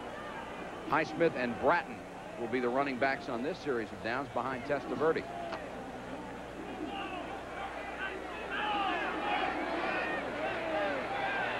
Hurricanes have it at their own 32. Play action. Here's the rush. Here's the screen to Bratton. Sidestep 2 players and gets up to the 35-yard line. Almost broke another one. Melvin Bratton, who already has 2 touchdowns on the ground, had a chance for a big one that time. David Rootbeer Johnson was the man who came in there to make the stop. Well, Mike, that's the advantage of having 4 or 5 great running backs. You can rest them. In fact, Miami, they like to call their 4 basic running backs the new 4 horsemen. Testaverde, 11 out of 15, 133 yards. Give it to Bratton again. Gaping hole up the middle, and Bratton lost his balance and went down at the 47. Maybe that's the hope for South Carolina's defense. Bratton is going to trip himself. That's the only thing. He almost broke that big again. But when you got a big, strong offensive line like Miami has, you're going to blow open. So, Riccozzi hits 2 people. He rubs off one, takes the other, and Bratton's just got a wide open field. It was a gaping hole. I think I could have had 10 carries, 69 yards. Well, maybe 5. Joe Morrison on the sideline. It has not been a pleasant first half for his run-and-shoot offense. They have not put anything on the board, and Miami has 17. Bratton again, another gaping hole. cuts it to the outside. 40, 30, inside the 30 where Chris Major ran him down and threw him out of bounds. Oh, can this young man fly? Well, he's well rested. He took off most of this quarter until now. One out of bounds by Major. First down. Bratton now up to 93 yards after a 26-yard carry. Well, he takes the ball deep in the backfield, and he's able to read this thing. You've got a strong line like they have. He's going to have a lot of running room. And now watch him get outside. Just outruns Chris Major. Although Major did come back to make a tackle. That kind of speed on a 217-pound frame. Hard to something to believe. watch. First and 10 Miami at the South Carolina 28-yard line. Leading 17-0. They're bidding for more. Testaverde barely got the handoff that time, and Bratton was buried. Shed Diggs, number 42, again in the Miami backfield. It's almost all or nothing for that South Carolina defense. They're making tackles for losses or giving up big plays. I agree with you. And the combination isn't going to win the game. They have to stop those big plays and make these plays where they throw them for losses. But I don't think it really worries Testaverde. I think he can drop back right now, and they'll just throw the ball. We are just under 2 minutes. 1:58 to go. First half of play, 2nd and 13. Great first half for the Hurricanes of Miami, even though they had 2 turnovers. Bratton again. Bratton had it in his hands and let it go. Diggs was out there with him along with Chris Major. Let's check in on the sidelines with Tim Brando. Mike, earlier in the telecast, we made the point about Vinny Testaverde, the audibilizing and the crowd factor. It's obvious he has that poise tonight. He's back in the groove. So maybe, just maybe, all of Miami and Vinny wanted to make us believe that it was, in fact, the noise, when maybe it wasn't against Tennessee at the Superdome. Certainly, he's got it in the groove tonight, doesn't he? Well, you're right, Tim. And the other thing about it, their offense in leading 17-0, they've taken the South Carolina crowd out of the ball game. That's what you need to do. Testaverde with 5 incompletions tonight. 3 of them have been dropped balls. And he didn't like the defense he saw that time. And he will use a second Miami timeout with 1:47 to go in the half. Can he give it to? I know coaches don't like to see timeouts burned because they like to save them, but now we're inside 2 minutes, and you might as well use them when you have to have them. And Testaverde, very intelligent quarterback, because he has to be, because the Miami defense is so, or offense rather, is so complicated, and he saw something he didn't like, either a defense or where he had his guys. I think that's the right move. They're down. This is a big play. They want to get it. They want to get it in the end zone one more time. They want a 24-0 lead. They don't want to. Again, they don't want South Carolina close enough where they can threaten them, because if this crowd does get in the game, it will make a difference. I remember we used to play the Steelers at Three Rivers, and you know, we'd go in there every year for Monday Night Football, and the first thing we'd want to do is score to take them out of the game. Now, South Carolina has been taken out of this game both on the field and in the stands. One thing I'll say, if Scott Bain wasn't having such a great game in his first game as a punter, I think the score would be a lot worse. He's really hit the ball well. Always count on you to keep an update on the punter statistics. Totally objective. What can I say? Man punted for so long, that's all he watches anymore. 3rd and 13 for Miami. The attendance, 73,500. Here comes the blitz. Testaverde unloads and incomplete. And for the first time, he was really hurried, looking for Brian Blades on the sideline, and couldn't find him. And really, the first time that Testaverde looked like he was bothered by the rush at all. Seelig will come on to try a field goal, with Miami already leading 17-0. Jimmy Johnson talking to his quarterback as he comes off the field. Number 94, Tommy Chaikin, got in there and put a lot of pressure on him from the left tackle. This will be a 47-yard attempt. Seelig has already kicked his career best at 45. Out of the hold of David Kintai. Kintai took the high snap, got it down. And this one is short and wide to the right. So South Carolina has held with 1:33 to go, and Seelig misses a long, long field goal.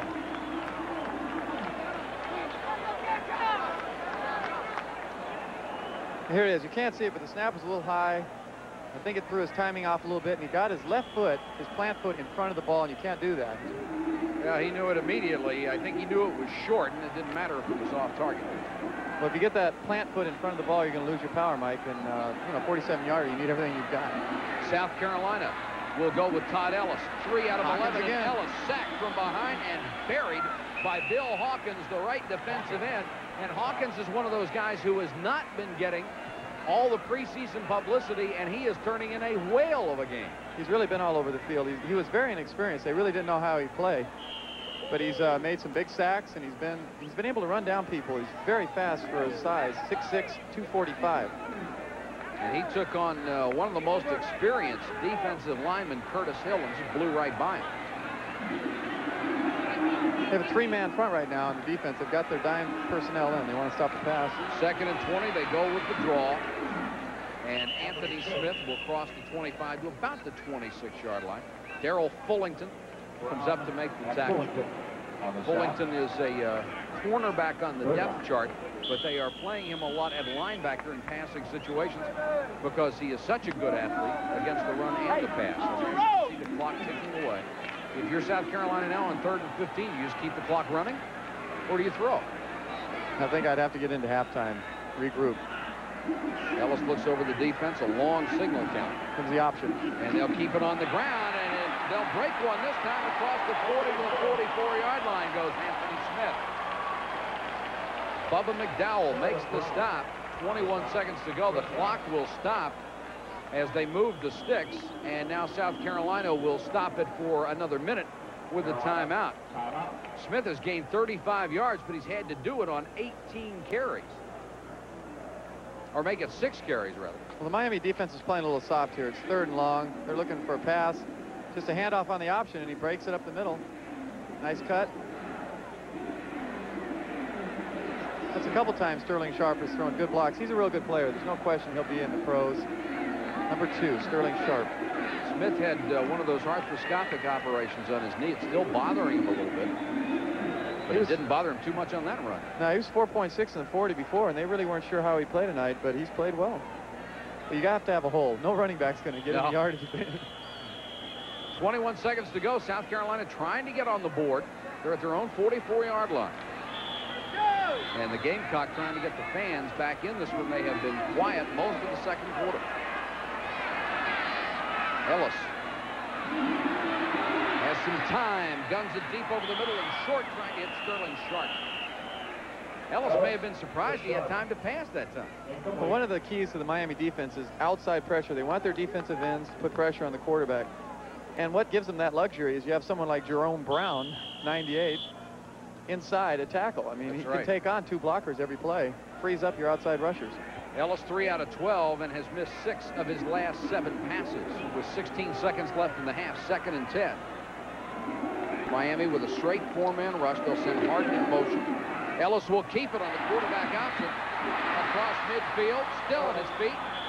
And there is the tough quarterback who did not want to go down. He gets to the 47-yard line as the clock continues to run. It's not a first down, and they will stop the clock with 4 seconds left. Benny Blades, one of several Miami defenders. And how often do you see that with a pass-oriented quarterback dragging 6 defenders with him? Both of these quarterbacks can do it. They're both strong and big. Actually, you notice how that option play is working. That's a good part of their 2-minute offense, evidently.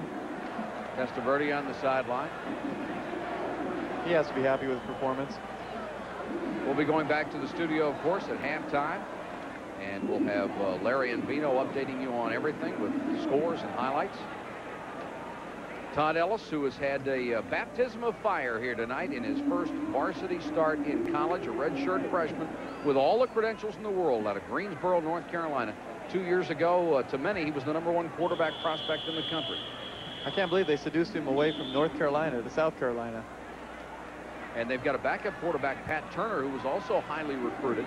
He is another redshirt freshman. 4 seconds left. It's 3rd and 1.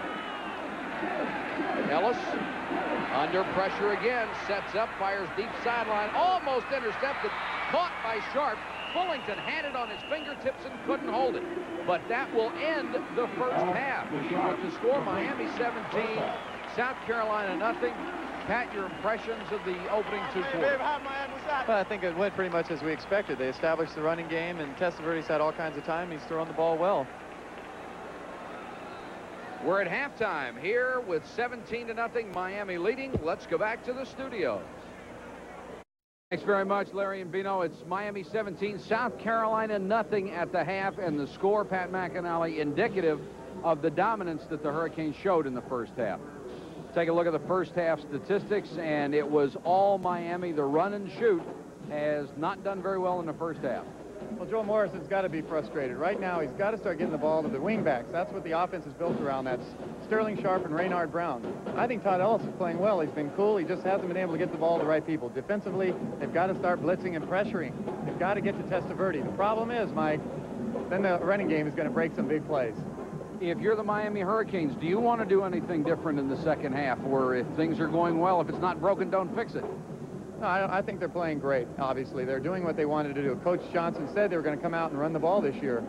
And when they've needed to throw it, Testaverde's been right on target. I think he's heading for the Heisman Trophy. I really do. Well, he also said they were going to take what the defense was going to give them, and they have done that tonight. Right now, let's go down on the sideline to Tim Brando.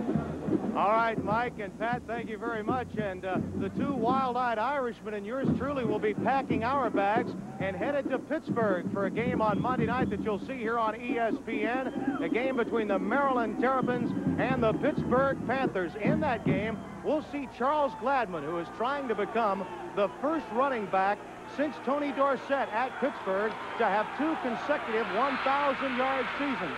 Now, all of that is coming up on Monday night here on ESPN as Pitt takes on Maryland. We'll also have a chat with Maryland Athletic Director Dick Gull at halftime, as well as Bill Arnsparger, who will be featured, of course, on September 13th when the LSU Tigers take on Texas A&M. We'll have a live interview with Arnsparger, who ruffled a few Tiger feathers when he at least made a trip down to Florida. His name had been mentioned for the athletic directorship of the Gators. He has since withdrawn his name from consideration. So all of that is coming up here on ESPN as our CFA coverage continues, and it all continues on Monday in Pittsburgh. We're ready now for the kickoff of the second half. That plane, I think, is 7:40 in the morning. We're going to have 15 minutes to go as we start the third quarter. It's 17-0 Miami over South Carolina, and the Gamecocks will have to kick it away starting the second half. And Scott Hagler will be the man to do the kicking, number 16. Miami will set to receive. Got David Kintai and J.C. Penny back to receive. Penny, a junior, 5'8", 187. He's standing at the goal line. And Penny will have a chance to bring it back from the 5. Comes to the near side, had a little seam, almost broke a tackle, got to the 27-yard line. And if you saw the halftime statistics, you knew how dominant Miami was. Here is how they did on their different possessions. Got a little bit of a slow start and a couple of turnovers, as you see the first fumble, but the second time they touched the ball, they went about 60 yards for a touchdown to take a 7-0 lead. Then they scored after a turnover to go up 14-0. Then they fumbled the ball away and got the field goal on their next to the last possession. Had a scoring chance on their last possession, but missed it. Testaverde brings them out from his own 27-yard line, and he's got a slot back to the right. He'll give it to Highsmith. Another gaping hole off the right side. Chris Major with a hit, the fumble, but it's going to go out of bounds and retained by the Hurricanes. Once again, Paul O'Connor, 77, the right guard, and Matt Patchen, 71, the right tackle. Just leveled everybody on that side. Well, there was no question coming into the season that Miami had a tremendous strength in the middle of their line, and if these running backs get out in the open field, you're just not going to stop them. This is the lucky break here, though. This could have been a turnover. 13-yard gain for Highsmith. He has 20 yards on the evening. And he doesn't fumble often, Mike. Out of the eye this time, 1st and 10. They'll give it to Bratton, who's had the 2 big plays. Cuts inside a tackler and gets to the 49. Pretty move by Melvin Bratton, brought down by Willie McEntee and Zip Sanders, 81, the middle linebacker. Doesn't he remind you a little bit of O.J. Simpson, the way he runs like sloth-like. Those feet are just out there, his legs, and he makes such great cuts. Really has the moves. And as you can see, Bratton with 100 yards rushing on 8 carries. Go to the Hall of Fame with stats like that. You bet. Second down, a yard to go. We're just in the opening moments of the third quarter. They'll give it to Highsmith. Bratton with the lead block. First down into South Carolina territory at the 41. Chris Major upended him, but not before they easily had the first down.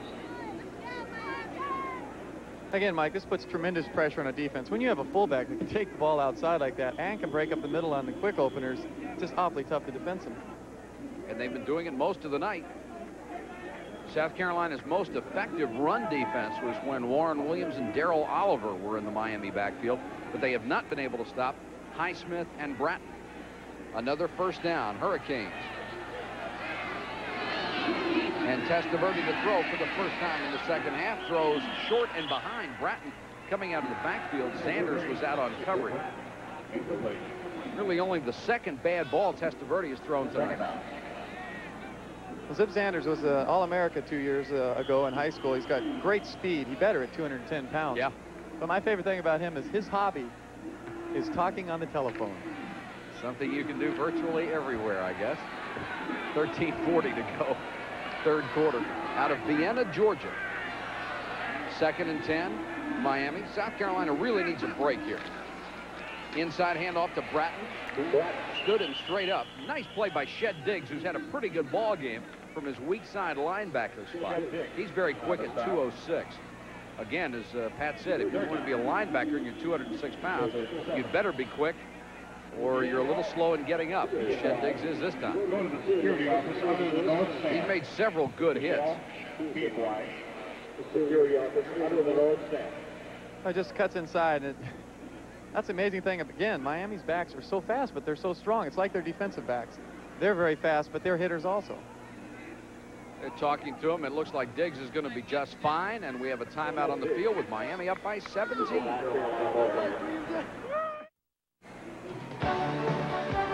The CFA on ESPN is being brought to you by today's Chevrolet, who invites you to live the style, performance, and fun of Chevrolet in '86. Miami with a 17-0 lead in the football on 3rd and 7 at the South Carolina 39-yard line.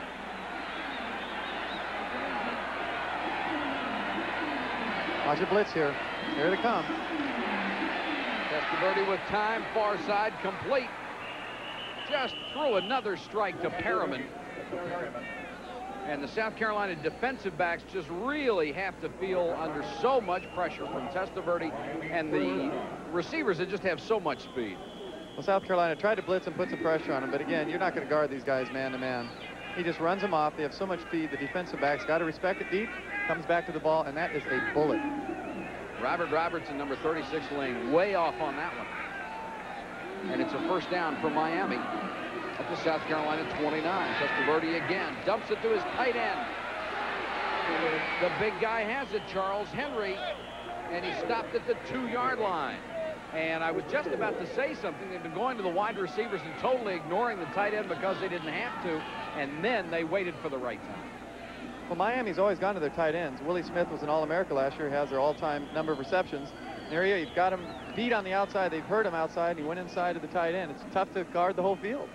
Nice move to get away from Greg Philpott and get inside the 5. By the way, they're high on Henry. Testaverde 13 out of 20, 171 yards. First and goal. Full house backfield with Urban on the wing. They'll give it to Bratton looking for his 3rd touchdown. He's got it. Melvin Bratton has scored his 3rd touchdown of the night, and Miami jumps on top 23-0. And the line has done just a tremendous job at opening up holes for that young man. Well, that's what's great about their line, Mike. They pass protect so well, and yet they're great run blockers. They just blow them out here. Again, with light linebackers like South Carolina has, it's awfully tough to stop them. Miami's strong in their offensive line, and they're experienced. Dave Alekna, number 73, the left guard, did a nice job pulling. The point after is right through, and Miami builds its lead to 24-0 with 12 minutes and 13 seconds to go in the 3rd quarter. South Carolina will have a chance with the ball when we come back.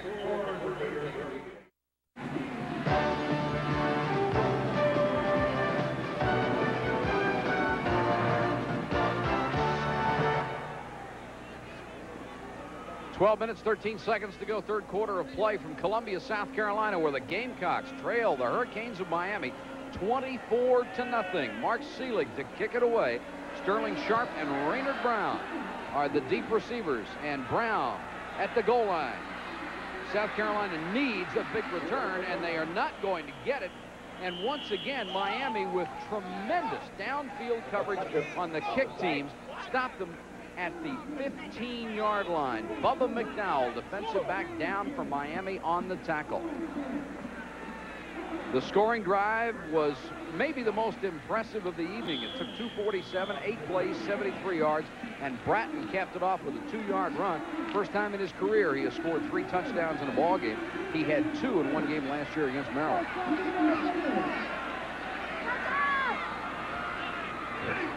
Let's go, Gamecocks!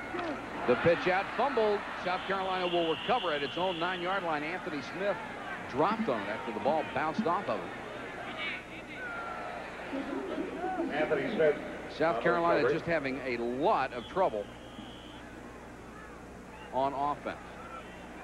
Joe Morrison looking at the sideline, wondering what he can do to get his club's run and shoot offense going. Loss of 5 on the last play. They'll send Raynard Brown in motion. And Ellis back to throw from his own end zone. Under some pressure, gets it out, complete to Sharp. Sharp driven out of bounds at the 15, so they're back to the original line of scrimmage. Don Ellis on the coverage, the freshman All-American, who's now a sophomore. And here's the way it has gone for South Carolina, and it has not gone well. First couple of possessions, it looked like they would do something, but they have not been able to get any points on the board at all. And there are those 2 interceptions you see from Ellis. And the others have been a few plays and punt, and that's it. 3rd and 9. Ellis needing a first down badly. Under pressure, hit from behind as he unloaded. Jerome Brown, the Outland Trophy candidate, got him from the blind side. He had his man open, but he couldn't hit him because of the pressure. Ellis to Sharp. Well, Jerome Brown, so strong, so fast. Just an arm over move. There's no one's going to touch him. That should have been a sack. It was close enough. And we'll have to have Boehm kicking from his own 5-yard line. They're coming standing again. at his 45. Got away. Not a great kick, but he got rid of it, and it'll go out of bounds at the 43-yard line. Make it the 38-yard line of South Carolina. A 22-yard kick for sophomore Scott Boehm, and Miami will have tremendous field position once again. Well, Mike, sometimes you don't block the punt, but if you cause it to be a 22-yard punt, you've done your job. Just in there, 3 or 4 guys unblocked. That's awful tough on a punter. Lonely feeling, isn't it? Yeah. Boehm got it away, but only a 22-yard kick. So Miami will take over at the South Carolina 38. Alonzo Highsmith and Melvin Bratton behind Vinny Testaverde. Irvin deep over the middle, and Irvin couldn't quite get it. Right behind him, Shed Diggs, the linebacker. And they actually had triple coverage, and still Irvin was open. Testaverde just missed him that time, and still has some glorious numbers. One thing Jimmy Johnson told us before this game, Mike, is they're going to run their offense no matter what the score is. You know, that's right. If they have their reads, they train their quarterbacks. If there's something open, they're going to take it. And they also feel that Testaverde's numbers are going to come down this year, which might hurt him in the Heisman race, because if the defense is playing pass, they're going to go with the run, and he won't have that many opportunities. Could be an audible right here. Be man-to-man coverage on Irvin down at the bottom. 2nd and 10. They show a 4-man rush and come with it, and they throw it right over the middle, and Irvin has the ball inside the 25. Nice call, Coach. Thanks. Think how good a receiver I would have been if I had his speed. I can sure call him. He audibled his man-to-man coverage. Chris Majors, really, it's a tough job to take him man-to-man. Just a great throw by Testaverde. You got to get that ball on a hard line and low like that. It was a good job by Major. He was right with him. Thrown that well, defensive backs can't do much, and Irvin goes over the 100-yard mark on the night with 6 catches. 10:49 and counting, 3rd quarter. Miami bidding to build on a 24-0 lead, and Testaverde for the 2nd time tonight doesn't like the defense he sees and calls a timeout. I'll tell you, Mike, they came here to win. I think that Sugar Bowl loss really left a bad taste in their mouth. And Testaverde is so disciplined. That's the thing about their quarterbacks. He went up there, even though it's, you know, they have a big lead, 24-0. He called the timeout. He wants to run the right play. You got to respect it. And what kind of a tradition have they had? I mean, they had George Myra in the early 60s, and then Miami football fell in sort of a state of disrepair. But look what they have come back with Kelly, Kozar, and Testaverde. Now, that's a pretty decent string. And I think Vinny's going to pass them all up. He's going to be the leading thrower in the school. He should hold just about every passing record there is by the time he leaves. He only has 3 interceptions in his last 7 regular season games in 1985. He has really come on. And this is a young man who did not have a chance to play hardly at all. Well, that's amazing. What's amazing about his story is he actually was going to transfer if Kozar hadn't gone to the pros. Or even worse, he was going to switch to tight end. Can you imagine him at tight end? That's frustration. And here's the wave at South Carolina. They're doing anything they can to get their team pumped up. Right now, Miami is doing everything they can to bury the Gamecocks. Testaverde to throw. 4-man rush. Dumps it. And Bratton can't get to it. Shed Diggs again once out there on the coverage. And Diggs has done a nice job tonight. He really has. And that was good. That was good defense. They bluffed blitz. They made Miami audible into a bad play. 2nd down and 10 yards to go. With 10:41 to go, 3rd quarter. Mike Patrick, Pat McAnally, and Tim Brando. Nice you could be with us on a Saturday night from Columbia, South Carolina. It's a little chilly here, temperature in the 60s, and we've had quite a bit of rain. The field appears to be in excellent shape for all the rain that we've had. 2nd and 10, Urban goes to the slot. Parham in the wide receiver to the near side, and it looked like Testaverde changed the play again. Under pressure, steps away. Under pressure again, and he'll go down this time. Tommy Chaikin was the man who missed him to begin with, and then Chaikin came back and got him. One thing I have to say, you have to say something about Chaikin. Unbelievable defensive lineman. He was nationally ranked as a junior tennis player. How many defensive linemen play tennis? He led it in high school. Good job by Testaverde to break this tackle. But again, when they've gotten him, it's just been superb defense by the secondary. He had no one to throw to. Those are the only sacks they're getting. Also had Derek Frazier in there, who's had an outstanding ball game at defensive end. Good look at Chaikin out of Bethesda, Maryland. Only had 1 year of high school football. 3 wide receivers in for Miami on 3rd and 19 from the Carolina 34. Testaverde unloads, looking for Blades, and he can't get him at the 5-yard line. Good coverage again by Chris Major. Man-to-man on Blades. That's an outstanding job. But again, look at that throw by Testaverde. I mean, just inches away from another big play. Major's shown everybody a lot tonight. He can play with anyone. And here comes Seelig, who will try one from long range this time. He kicked a 45-yarder, 1 out of 2 so far tonight. Missed from 47. This will be from 50. Out of Kintai's hold.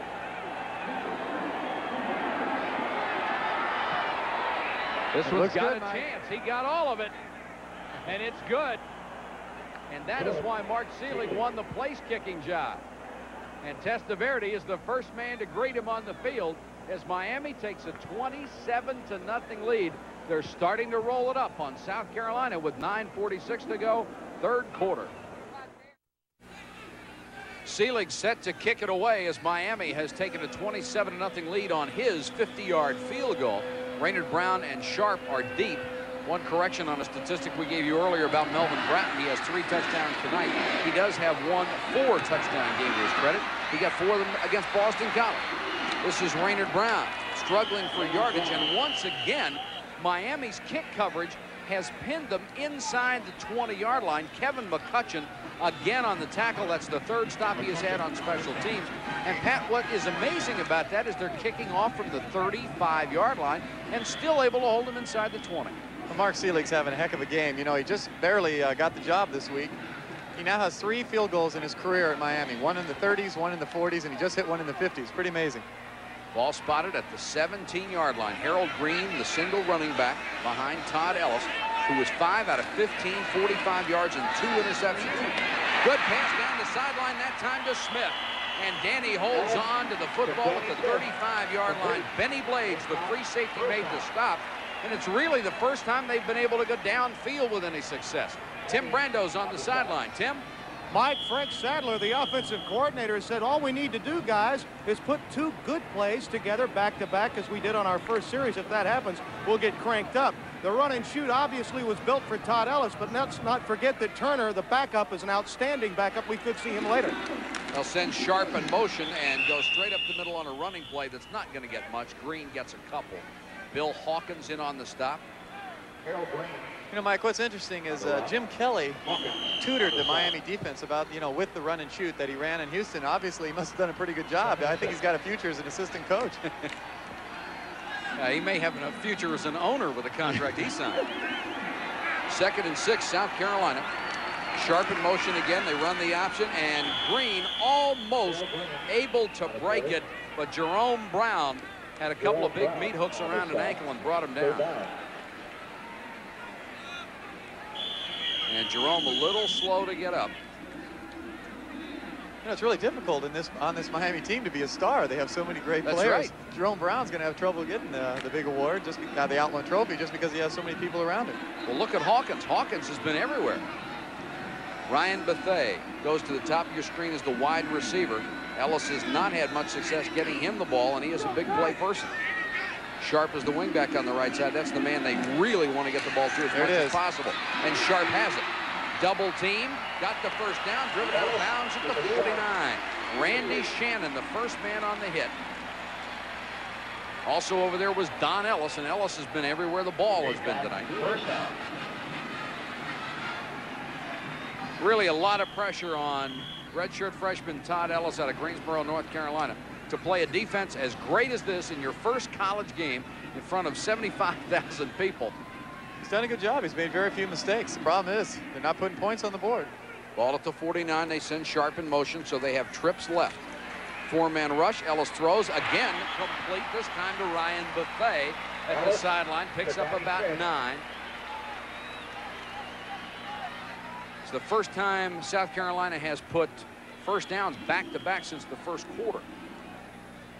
Well, they're getting a little momentum here, but I'll tell you, Mike, the problem with Miami is they're going to stay intense. They're a hungry team, and it's tough to make big plays against them. Ball just outside the Miami 41-yard line. Ellis brings them up. Green is the remaining back. Ellis will keep on the option, and he looks like he has enough to get the first down. And it was Rod Carter, the weak side linebacker, who made the stop, along with Hawkins. And it is a first down for Todd Ellis from South Carolina. That's the 3rd on this drive. They really need something like this, Pat. They do. They need some confidence. They've got to move the ball. Because if Miami scores again, they're in big, big, big trouble. Right now, they still have a chance, but they've got to establish themselves. And there is the average first down gain for South Carolina. A lot of that has to do with incomplete passes on first down. Ellis, Sterling Sharp, pressure, and dropped by Sharp. It was right there. The coverage by Randy Shannon, number 22. Stubbs was the man who was trying to drape himself on Todd Ellis. And Stubbs, who had a dozen sacks a year ago, is the man who goes after the quarterback. Let's watch Todd Ellis rolling out. It's a half turn. There are people all over him. He's really mature, and he gets nailed. He put that ball right on the money. Really should have been caught by Sterling. Sterling Sharp should have had that one. Yeah. But they need every catch they can get. 2nd and 10, South Carolina. White is the man in motion to the near side. They'll run the option. Ellis, oh, tough pitch. And Green looked like Ozzie Smith reached out with one hand, picked it off, and Darrell Fullington buried him as soon as he touched it. Dangerous toss by Ellis, and just a great play by Green to avoid the fumble.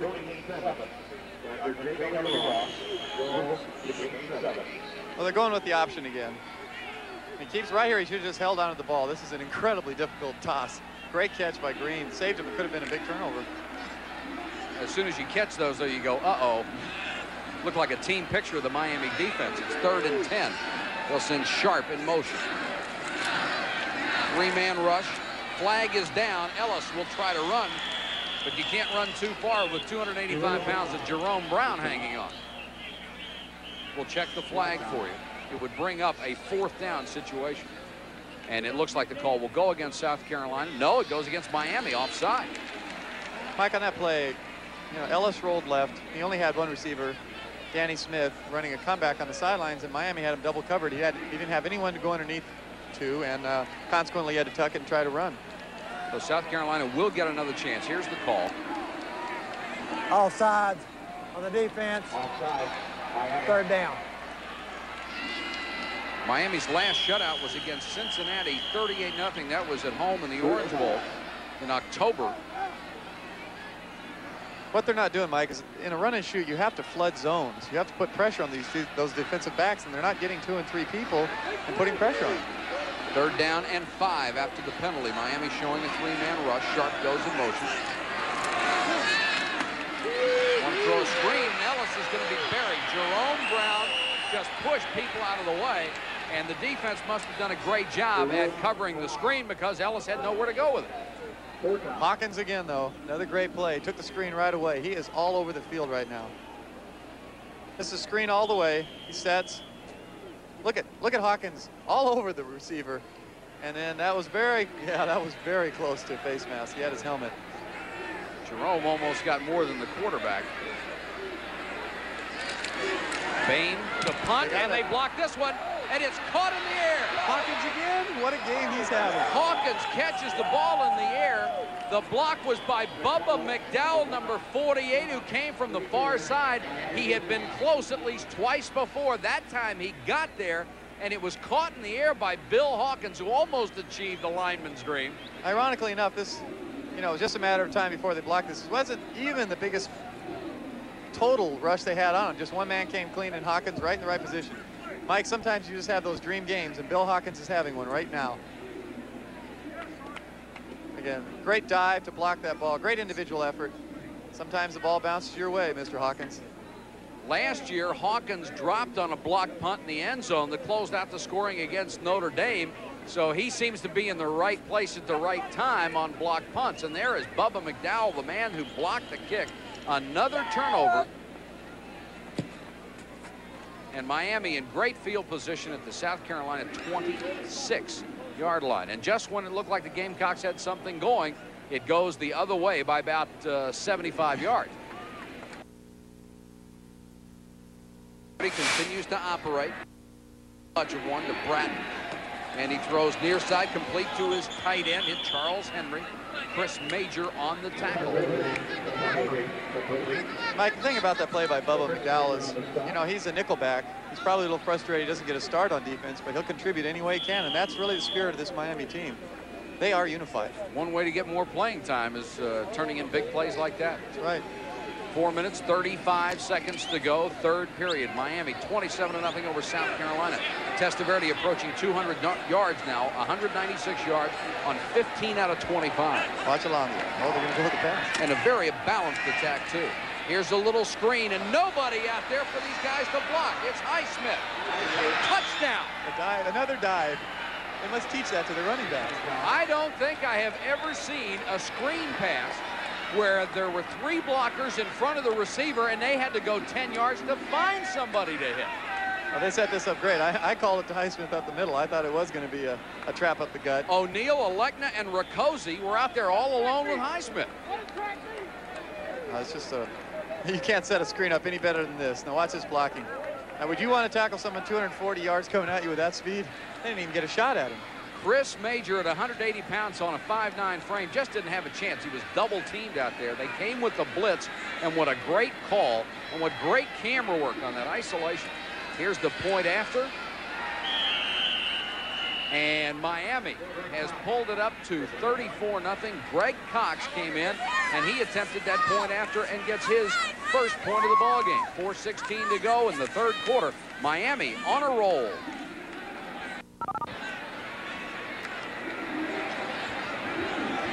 I called a... Miami kicking off. Raynard Brown at the 1-yard line. And they have managed to pin them in the corner.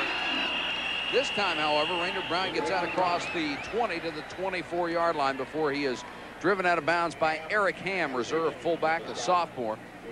And the scoring drive only took 47 seconds, 26 yards in 2 plays, and a great screen pass. Alonzo Highsmith on the pass from Testaverde. And here comes the second unit defense in for the Hurricanes of Miami. Jimmy Johnson wants to give everybody as much work as possible. Ellis out of the run and shoot that has produced not many yards and no points. Ellis on a roll, looking, throws for White. White driven out of bounds at the 24-yard line, just about the line of scrimmage. A flag is down on the far side of the field. Looked like it was motion against the Gamecocks, and now the signal from the official, it is going to go against Miami. Let's go to Larry Burnett in the studio. All right, Mike, it's been a great day for Florida football fans, college football fans. Not only are the Canes winning big, Florida beat Georgia Southern today, 38-14. Florida State topped Toledo by the score of 24-0. Kansas State leading Western Illinois 28-0. That one's in the third. It is Ball State on top of Northern Illinois by the score of 20-3. That one's in the fourth. Let's go back to South Carolina. Thank you, Larry. 4 minutes, 6 seconds to go, third quarter. South Carolina 1st and 5 now from their own 29. That's Brown in motion. Ellis, that little half roll complete to Sharp. That'll be a first down at the 35-yard line. Darrell Fullington out of New Smyrna Beach, Florida on the tackle. Mike, both Floridian teams throwing shutouts right now. That's right. Seminoles have had a great program for a long time now. And Miami just having a superior start in the season where a lot of people think they have a legitimate shot at the national championship. South Carolina has to entertain a couple of giant visitors in here in the next 4 weeks. The pitch is fumbled. Harden Brown got a hand on it, but the ball's knocked out of bounds. Fullington was over there. The hit made by Rod Carter.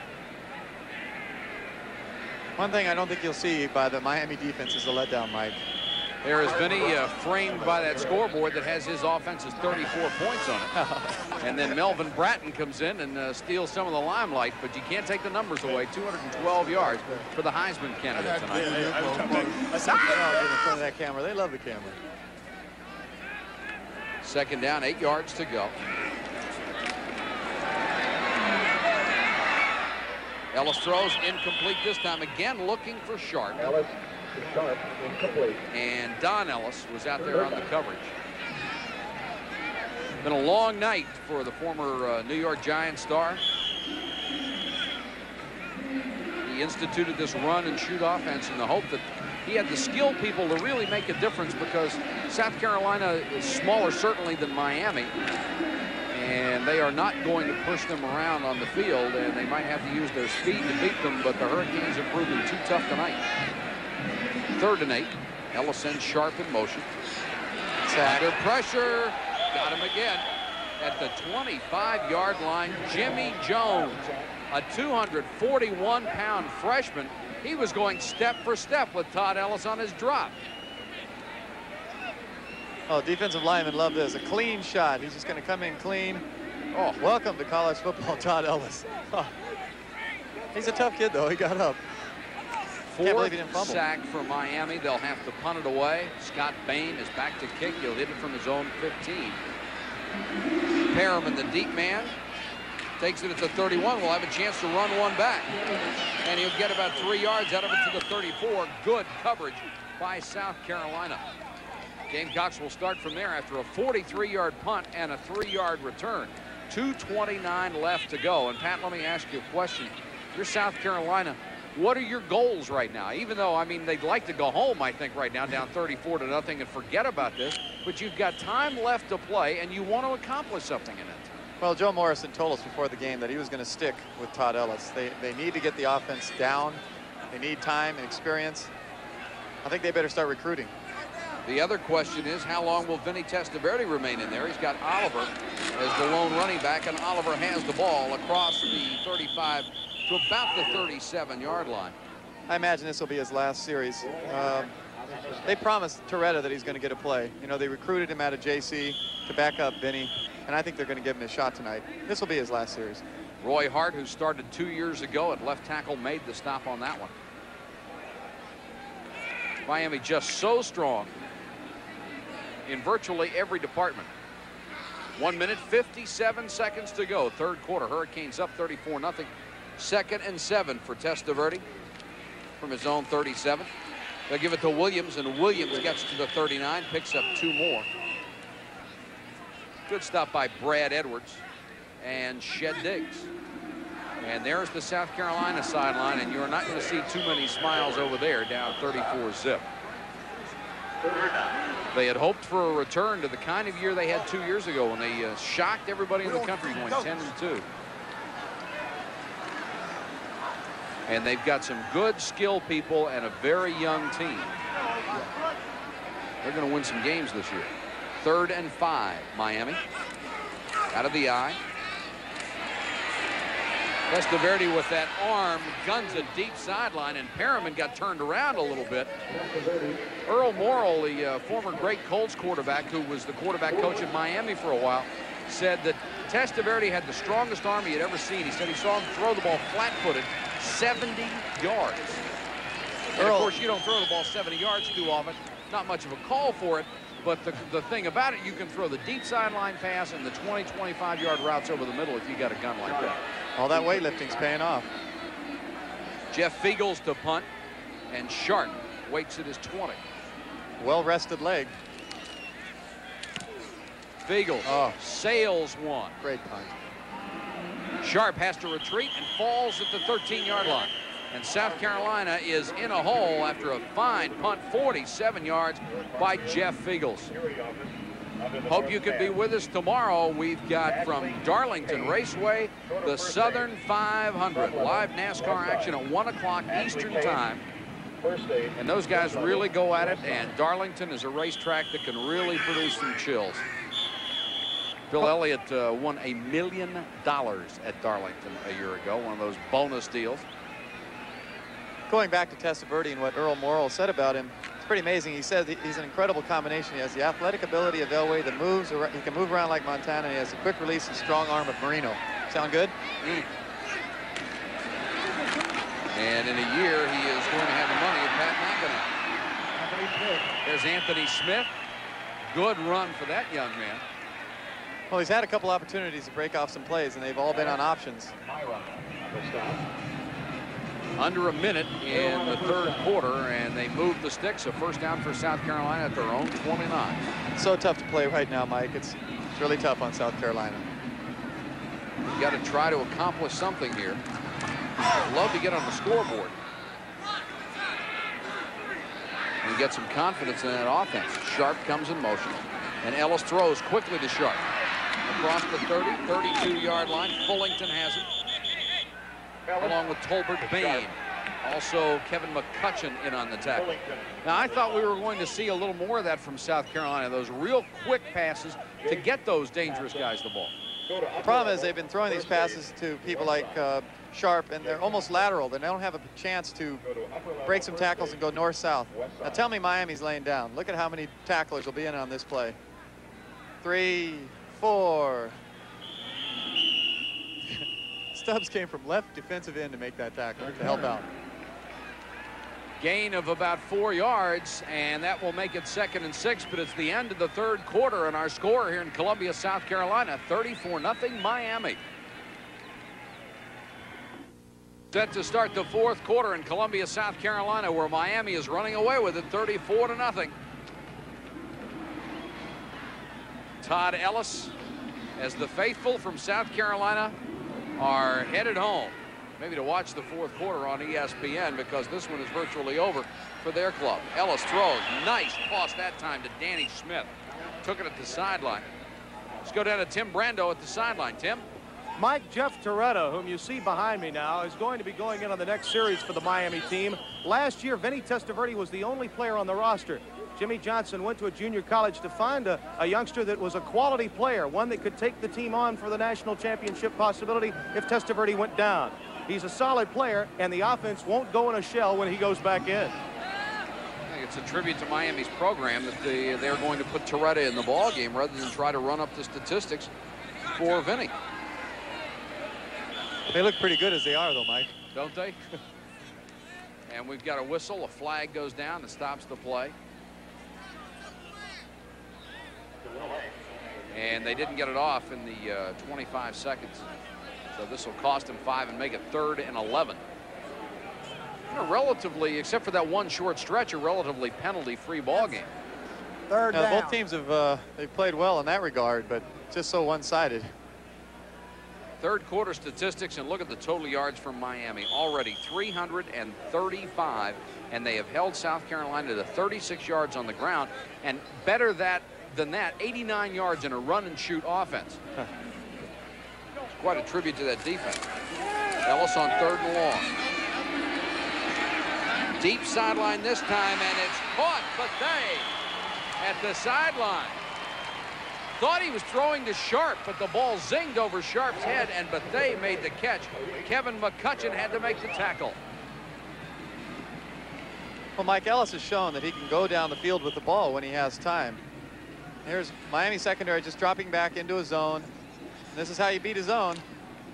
You have a great throw, and you have a receiver that puts his body between the defensive back and the ball. That's a fine throw. And a good catch. 1st and 10. South Carolina at its own 45. Miami showing a 3-man rush. They'll drop 8 to cover. Quick pass tipped in the air. Dan Stubbs got a hand on it, and it was a free ball for a while. There's a case where they put Stubbs at right defensive end. They can move him on either side. Guy can, you know, he doesn't really want to commit to either side. He can play either one, and he wants it. And he doesn't want to come out of the ball game. I think he wanted to intercept that thing. Well, there's Vern. He's everywhere.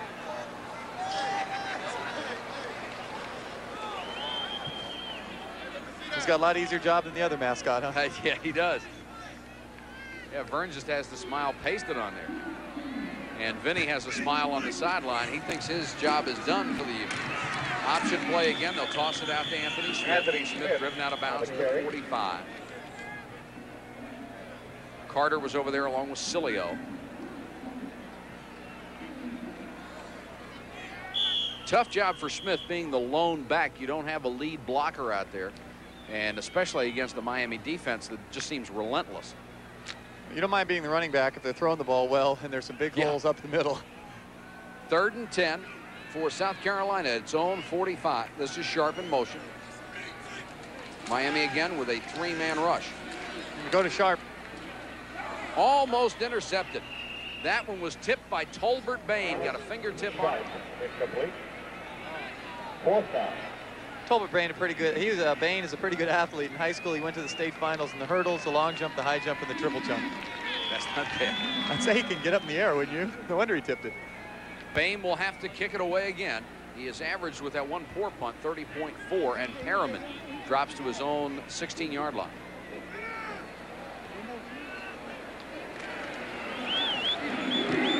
Bain, another pretty kick. Hangs it high. Perriman, fair catch, 15-yard line. And Bain, except for the one that he had blocked, has done an excellent job. 39 yards. One young man still in South Carolina that's happy, but he's wearing a Hurricane hat. It's 34-0 Miami.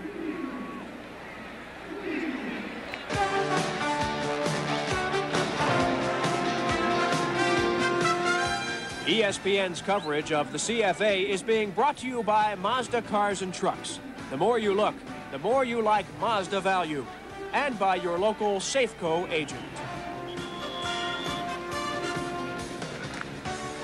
Mike, I'm really surprised they still have Testaverde in there right now. One injury and he's out for the game. You know, he might be out for the season. That's right, and Toretta was warming up on the sideline. We thought he would see him probably the next series. Testaverde to throw.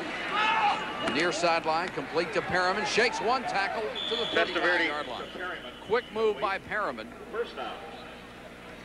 The last time South Carolina was shut out was in 1981 when Georgia was able to do it, 24-0. That was at Athens. Testaverde now 17 out of 28. 232 yards and a touchdown. Really been impressive. Ball spotted at the 35. Back to throw. Under some pressure. Another screen. And this one too far for Oliver. Now, there is Toretta on the sideline. He's going to get his chance soon. And, Pat, I've got to ask you, some people are going to say, why is Miami throwing the ball up 34-0? I agree with them. I think they should get Toretta in there, get him some experience. I mean, it's not so bad if he throws the ball. He's got to get ready to run that offense in case Vinny gets hurt later in the season. I don't like this. Last time South Carolina was shut out at home was 1972. And they've got 13:05 to go in this ballgame. They certainly don't want that to happen to them again. Of course, Jimmy Johnson said he is going to run his offense. If whatever the defense is going to give them, that's what he's going to take. And right now, Testaverde wants to throw over the middle, a little high that time. Once again, he was throwing from Michael Irvin and overthrew him. And Testaverde knew he made the bad pass on that occasion. Been a big night for the Miami offense, the defense, and particularly the special teams, which sometimes in college is an area that's overlooked a little bit, but they have played superbly on special teams. Great coverage. They blocked the punt. You couldn't ask for much more. Hit some big field goals. Yes. 45-yarder and a 50-yarder. 3rd and 10 right now. South Carolina with a straight 4-man rush. Testaverde with plenty of time to throw and overthrows this one, looking for his backup tight end Alfredo Roberts. Testaverde for Roberts. Greg Philpott on the coverage that time. And Miami will have to punt it away, and a smattering of applause from what's left of the South Carolina home crowd. Sharp is going to go deep to take the punt of Jeff Fiegels. There's Sharp. He is a game breaker. South Carolina's got 10 guys up on the line. They're going to go after this one, Mike. Oh, now they're dropping out.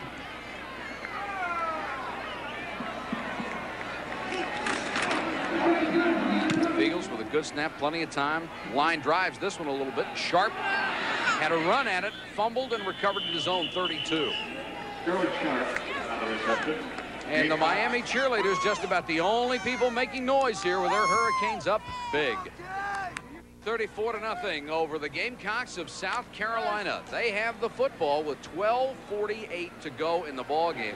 Todd Ellis in his debut, 11 out of 25, 107 yards, but 2 interceptions. And Ellis back to work.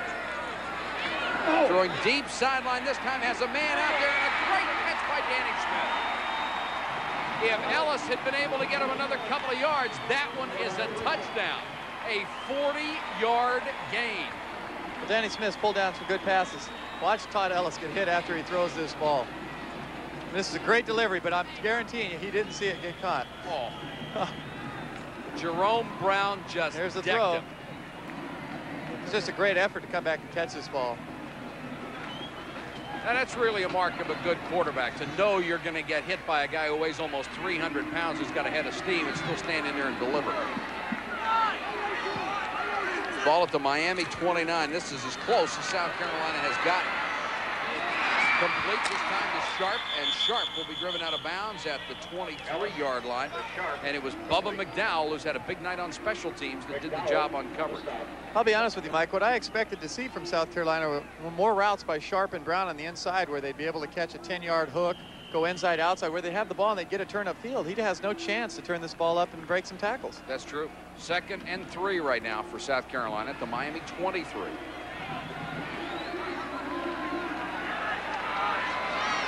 Ellis is going to have quite a career here. Arden Brown is the man in motion. They'll give it to Smith up the middle, and Anthony gets a couple near the 20. Dan Stubbs on the stop for Miami. Well, part of the problem, I think, Mike, is that their motions are giving away a lot of the plays. Every time the motion man goes behind the fullback, they know it's going to be some kind of option, and I think they're just coming up. They're forcing. He runs a different type of motion, doesn't he, when it's going to be a pass? Right. Pass play. He comes at just behind the quarterback when it's a pass, and behind the running back when it's going to be an option. 3rd and 3.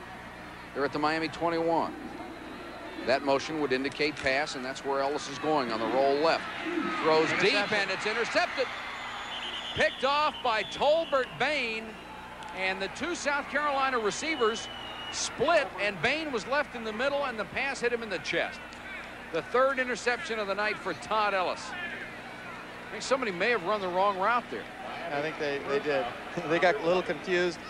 Tolbert Bain, though, he's a good player. He's a little underrated. He's a 2-year starter. He's a great man-to-man coverage.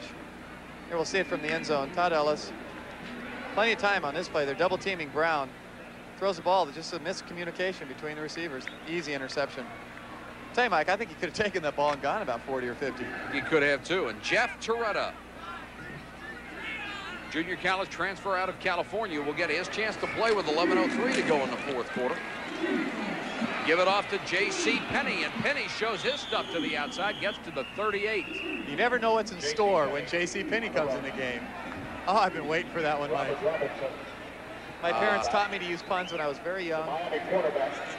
Well, we can't go back and change that, I guess, but we can chastise you severely when you use them. One thing about Torretta is his first play last year, he threw an 80-yard touchdown pass. So he can put the ball up, too. Not bad.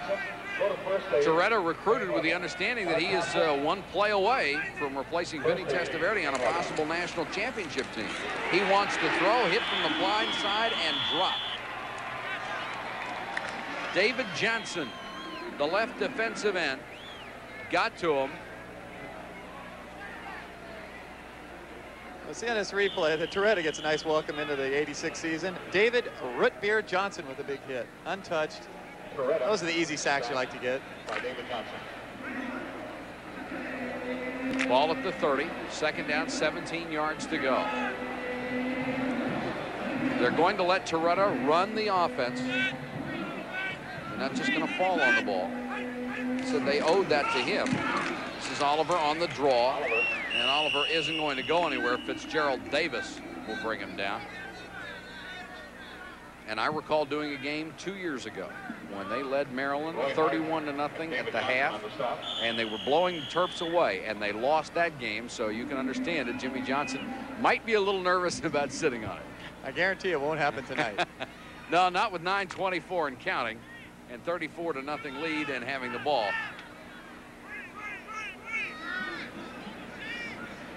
Ball's at the 33. 3rd and 14 for Jeff Torretta. Straight drop, plenty of time. Looked like that ball slipped out of his hands and it's intercepted. This could be a touchdown. Robert Robinson gets to the 5-yard line, and Torretta was the man who knocked him out of bounds. It looked like the pass slipped out of his hand, and Robertson was playing underneath and made the catch. That's the longest pass play of the night. 24-yard return for the sophomore. He has a little pressure on him right when he releases the ball. Not a real tight spiral. He had a receiver open, but he threw into a double coverage. Nice run. Had a correction on the last time that South Carolina was shut out at home. It was 1972 Watch against as Mississippi. he has to sidestep the defensive man here, and he just doesn't have a good release. He's fallen away from his throw. That usually means interception, Mike. South Carolina with a chance to get off the dime. Ellis calling the signals. And they'll give it to White. That's the first time we've seen this formation. And maybe the last, as White has dropped at the 7-yard line. Now that was an offshoot of the wishbone there where they had everybody in the backfield. I think you had to be here to really feel the intensity of this Miami team. They came in here determined that they were going to show that they were going to have one of the best teams, maybe not of just this year, maybe one of the best teams of the 80s. 22 returning starters. That's right. Tremendous individual talent. They'll get a test next week, though. Now, White, you might watch for him. He's a former quarterback. He can throw on an option play like that. It's 2nd and goal from the 7, trying to take advantage of the turnover, and Hardin Brown is the man in motion. Blitz, and the pass is incomplete. Almost picked off by Tolbert Bain. Bubba McDowell also on the coverage, and Ellis just under a lot of pressure, unloaded in a hurry, and it'll bring up 3rd and 7.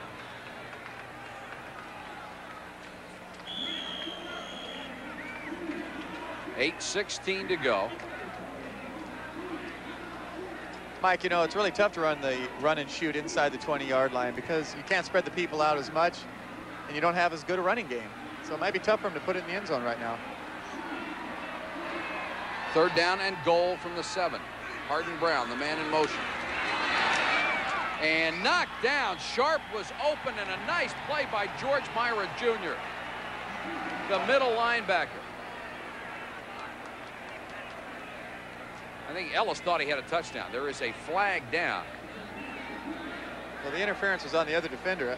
Myra made a great play. Yeah, it was not George Myra Jr. who got the hand up and knocked it away.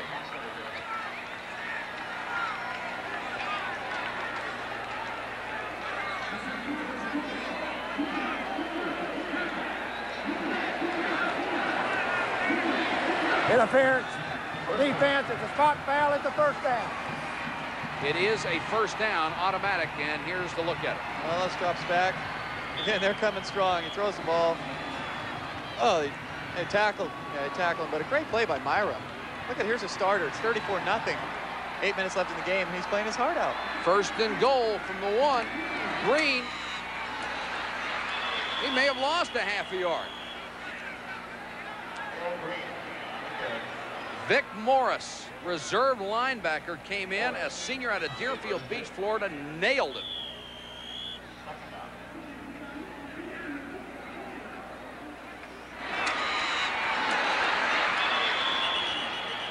That's what it sounds like, and George Myra Jr. got his money's worth on it, too. They spotted at the 1 at 2nd and goal, and Miami is playing this series for pride, as is South Carolina. They'll go with a wishbone backfield, a full house this time, and they'll lose 3 yards as Don Ellis came up and really stuck Hardin Brown. Donnie Ellis is going to be a future All-America. There's no... Listen to the way this one sounds. He was freshman All-America last year. He can cover anybody in the country man-to-man. Now watch this hit. Listen to it. That's a defensive back, Mike. And it hurts worse than it sounds, too. Now they're back to the 4, 3rd and goal. Miami really showing a lot of guts right here. Ellis wants to throw for it.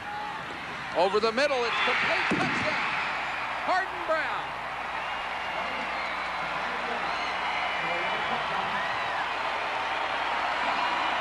Well, you have to feel good for South Carolina getting on the scoreboard and avoiding that shutout.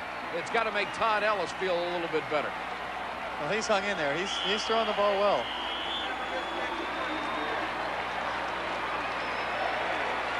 Ellis with a little half roll left. You can't see it, but the defenders are picked off, and he makes a nice throw. A little low, but Hardin Brown make a great catch. Good catch by Brown. Definitely was.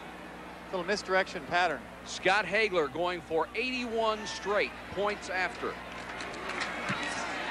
And he's got it. The record 125 by Uwe von Shaman in Oklahoma. 81 straight for Hagler. South Carolina on the board. They're down 34-7.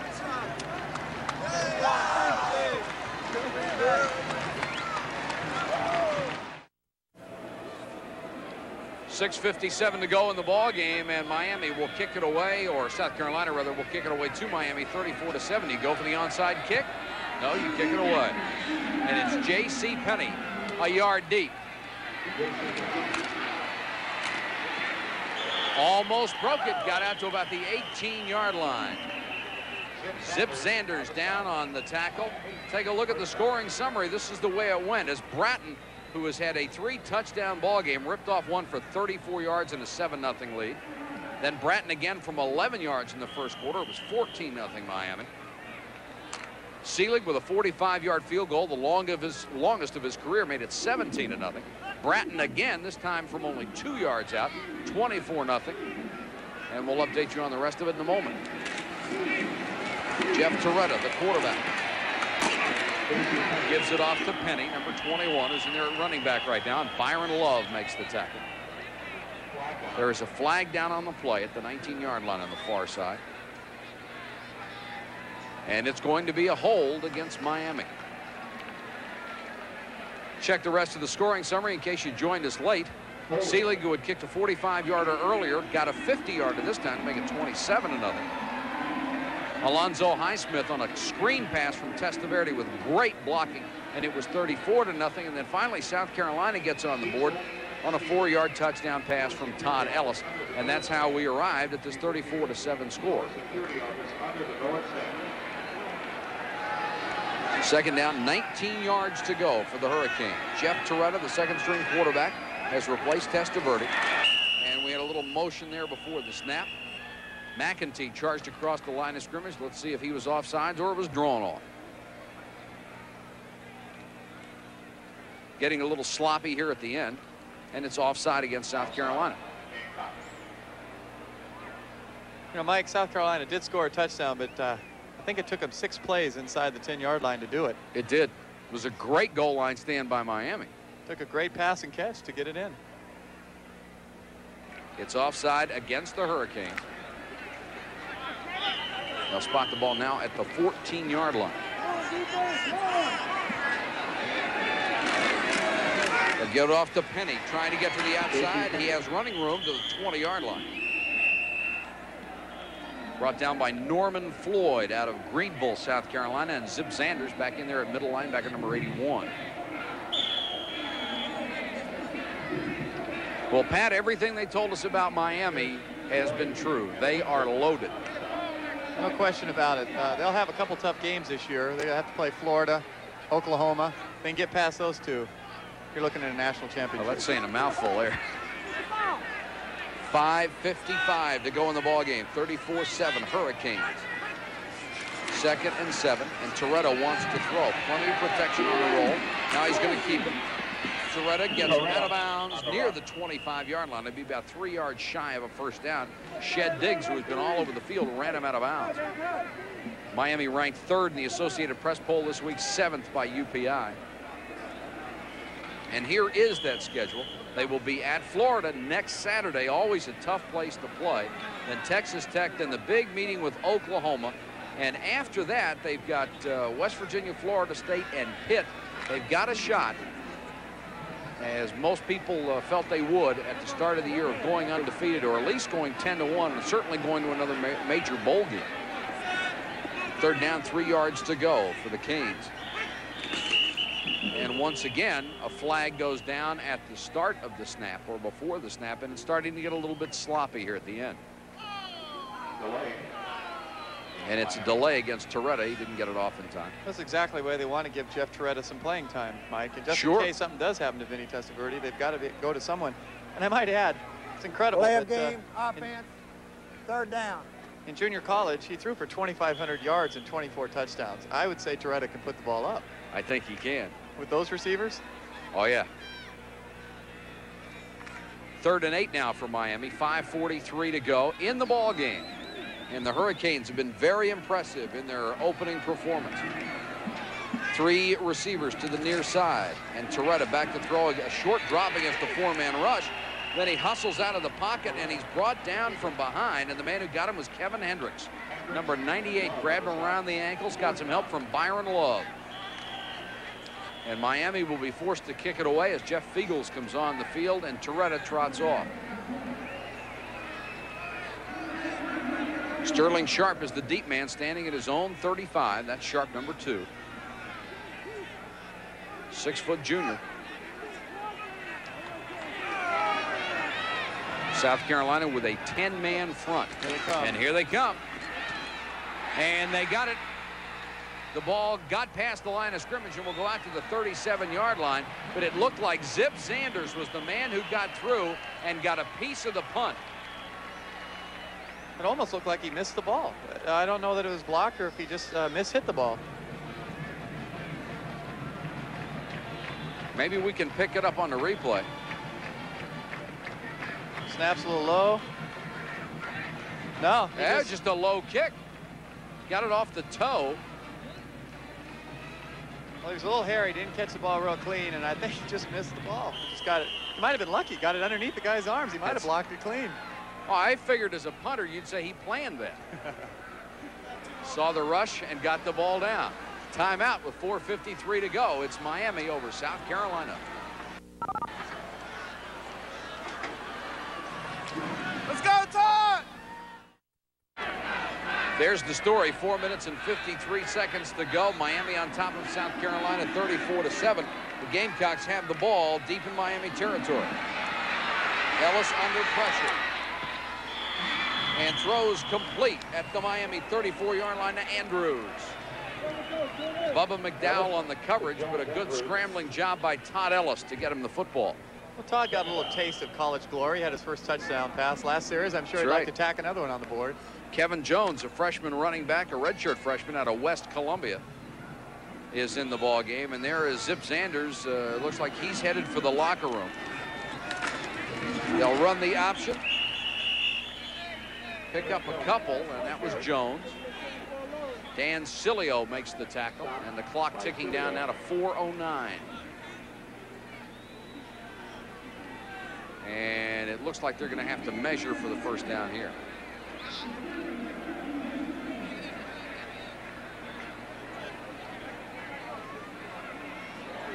Well, we have the chance, like to thank our statistician tonight, Chuck Freeby, who's going to be working with us for 16 more ball games, and our spotters, Rich Dalrymple and Jimmy Higginbotham, done a great job for us, and we really appreciate their help.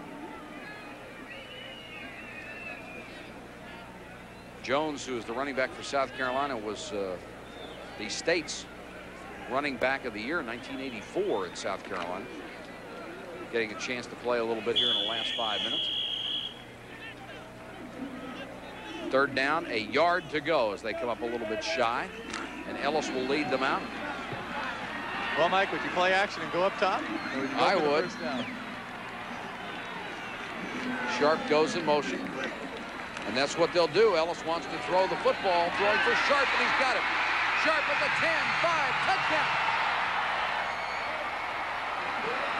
And Ellis a little slow getting up. He was nailed when he unloaded. Well, I told you that's what I'd do. Ellis is up and walking off. They'll come out to attend to him. And he threw a strike to Sharp and a great catch, too. That's what I'm talking about. They got to get the ball to Sterling Sharp, north-south. Give him a chance to make the runs. And Sterling Sharp, number 2, left of your screen, is in motion. He'll just split the zone. This is a great catch. Now watch an athlete at work. That's what they need to do to this guy. Get him the ball. Let him run. Ellis now 16 out of 32. 3 interceptions, 188 yards, and 2 touchdowns. And a lot of bruises. Hagler will go for the point after. Strong leg, and he booms it through. 82 straight in his career. And South Carolina, with 14 points here in the fourth quarter, has made it a little more respectable at 34-14. It's Todd Ellis again. He's, just gets hammered, but he put that ball right on the money. Really got it in the chest and the ribs. And it was Greg Mark, the man who really laid the timber to him. We'll be back with more in just a moment.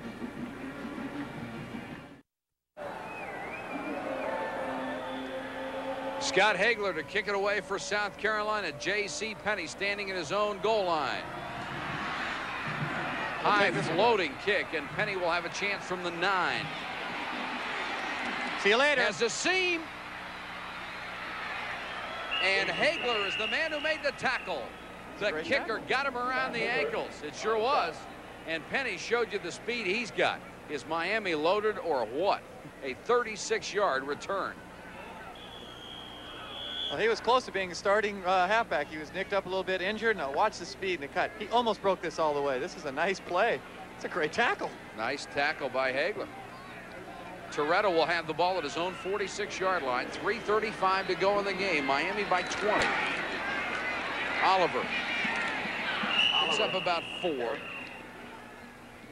Let's go down to Tim Brando on the sideline. Tim? Well, actually, I'm in a seat. You know, when this game got underway, Mike, there were 72,400 people here. And, of course, with the rain and the score being lopsided, many of them left. And I know you're warm and snug where you are. But somebody tell Bob Uecker I'm on the front row. Better seats than Euchre's ever had. 3:05 left in this game. First time you've sat down tonight, isn't it? Toretto running the Miami offense now out of the eye. And they'll give it to Penney. Cuts back inside, really stacked up at his own 48-yard line. Big hit by Derek Little there. Little, who was switched from defensive end from Athens, Georgia. One thing the South Carolina defensive coordinator, Tom Gadd, was worried about, and it's proven true in this game, was they really hadn't tackled running backs. You know, they were, every day in practice, they were playing against the run and shoot. They weren't taking on people like Alonzo Highsmith and the type of center and guards that Miami has out on the field. It's tough to tackle those guys when you haven't practiced. It was tough to tackle them tonight in the game. It's unbelievable. 2:34 left. David Kintai. And David Kintai being attended to, number 11. You see him coming across the field. Kintai, a senior from Satellite Beach, Florida. And he appears to have injured his right wrist. And he'll be attended to as they'll bring him to the Miami sideline as Toretto took that opportunity. They've got it supported. He already had, of course, had it taped. And just hope Kintai is going to be all right. He's the holder, isn't he? Sure. Very important. A good backup receiver, but very important is to hold it. Here's Toretto on the roll, throws incomplete. Oliver may have short-armed that one a little bit. To Oliver. You'll never hear me ever abuse a receiver. I don't believe that receivers ever have alligator arms. You reach the arms all the way out, and it leaves the ribs highly exposed. Sharp will go deep as Fiegels is on to punt again with 2:19 left. Maybe Sterling can break another one right now. He'd love to do it. Standing at his own 10, and South Carolina shows another 10-man rush. They almost got the last one. Another low snap, and they almost got to this one, and Fiegels really crushed it out of there. Sharp will let it go over his head, and it dies at the 10-yard line. Great job by Fiegels that time. He got it off after a poor snap and really crunched one. 2:10 to go. It's Miami by 20. 32 yards and a touchdown. South Carolina with the football. Ellis on the roll. Wants to go deep this time, throwing for Bethea, and Bethea on the tip pass made the catch. Bubba McDowell thought he had the interception, got a hand on it, and excellent concentration by Ryan Bethea to make the grab from Todd Ellis. Columbia product. You pray for those, Mike, as a receiver. Yeah. Second time Bethea has shown great concentration tonight. 1:49 and counting. South Carolina trying to get its third touchdown of the fourth quarter. Ellis. Good move to get away. Guns this one. It's tipped again and almost intercepted by Danny Mariscal. Sophomore linebacker from Key West had his hands on it. Greg Mark was pressuring Ellis. There are the stats on Ellis. Closing the gap on Benny. He really is, and I'm sure he's disappointed that he couldn't get his club on the board early when it really mattered, but he's getting some excellent game experience, and you've got to remember that this is the first time he has played in a college game. He has all the tools you'd ever want in a quarterback. 2nd and 10. South Carolina from its own 44. Ellis a little screen this time. Complete to Harold Green. Ellis to Harold Green. And Green gets up to about the 48. Tim Brando down at the sideline or in a seat. Tim? David Kentai injured his elbow. He felt something pop on an attempted tackle. He's very upset. They're taking him right now down to the locker room to have it x-rayed. That's the story on Dave Kentai here in the latter moments of this one. Well, we certainly hope he's going to be all right. And there he leaves the field, and they've got it in a sling.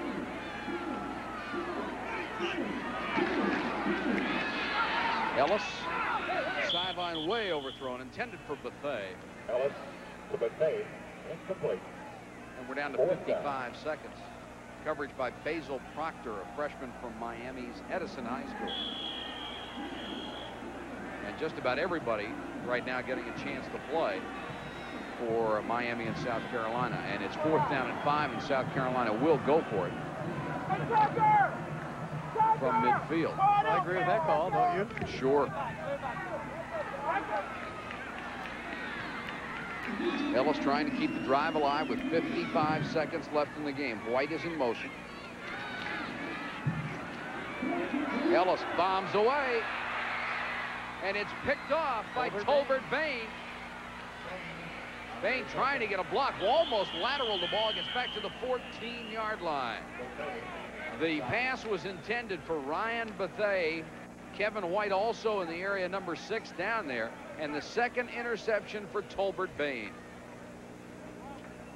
They just don't stop coming at you. Did you see he actually wanted to lateral that ball? And Jimmy Johnson is telling him, I think, don't think about it again.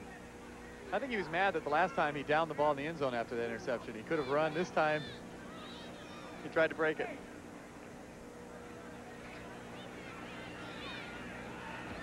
Joe Morrison on the sideline. 39 seconds left. Miami will have the ball. Toretta gives it off to Penny. Penny with room to run to the 24-25-yard line before he's stacked up by Matt McKernan. Penny has that extra sense. Oh, another one. We're going to start keeping a pun list for you. Punishment? Yes. Penny with 36 yards on the ground tonight. Clock running with 26 yards to go. First down, Miami.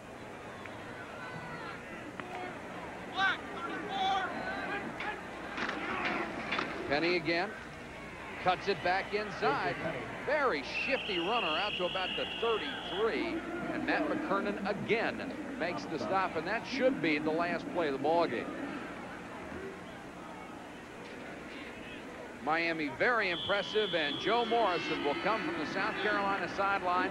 There is Jimmy Johnson, the winning coach, who picks up his 19th victory against only 7 losses, now in his 3rd season with the Hurricanes of Miami. And as the coaches shake hands in the center of the field, this one is history, and the Hurricanes have taken that first big step on the way to what they hope will be another banner season and a possible national championship. Pat, they've got all the weapons.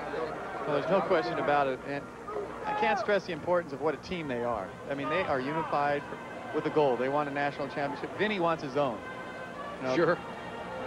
We'll be back to wrap it up from Columbia, South Carolina, where our final score was Miami 34, South Carolina 14, right after this.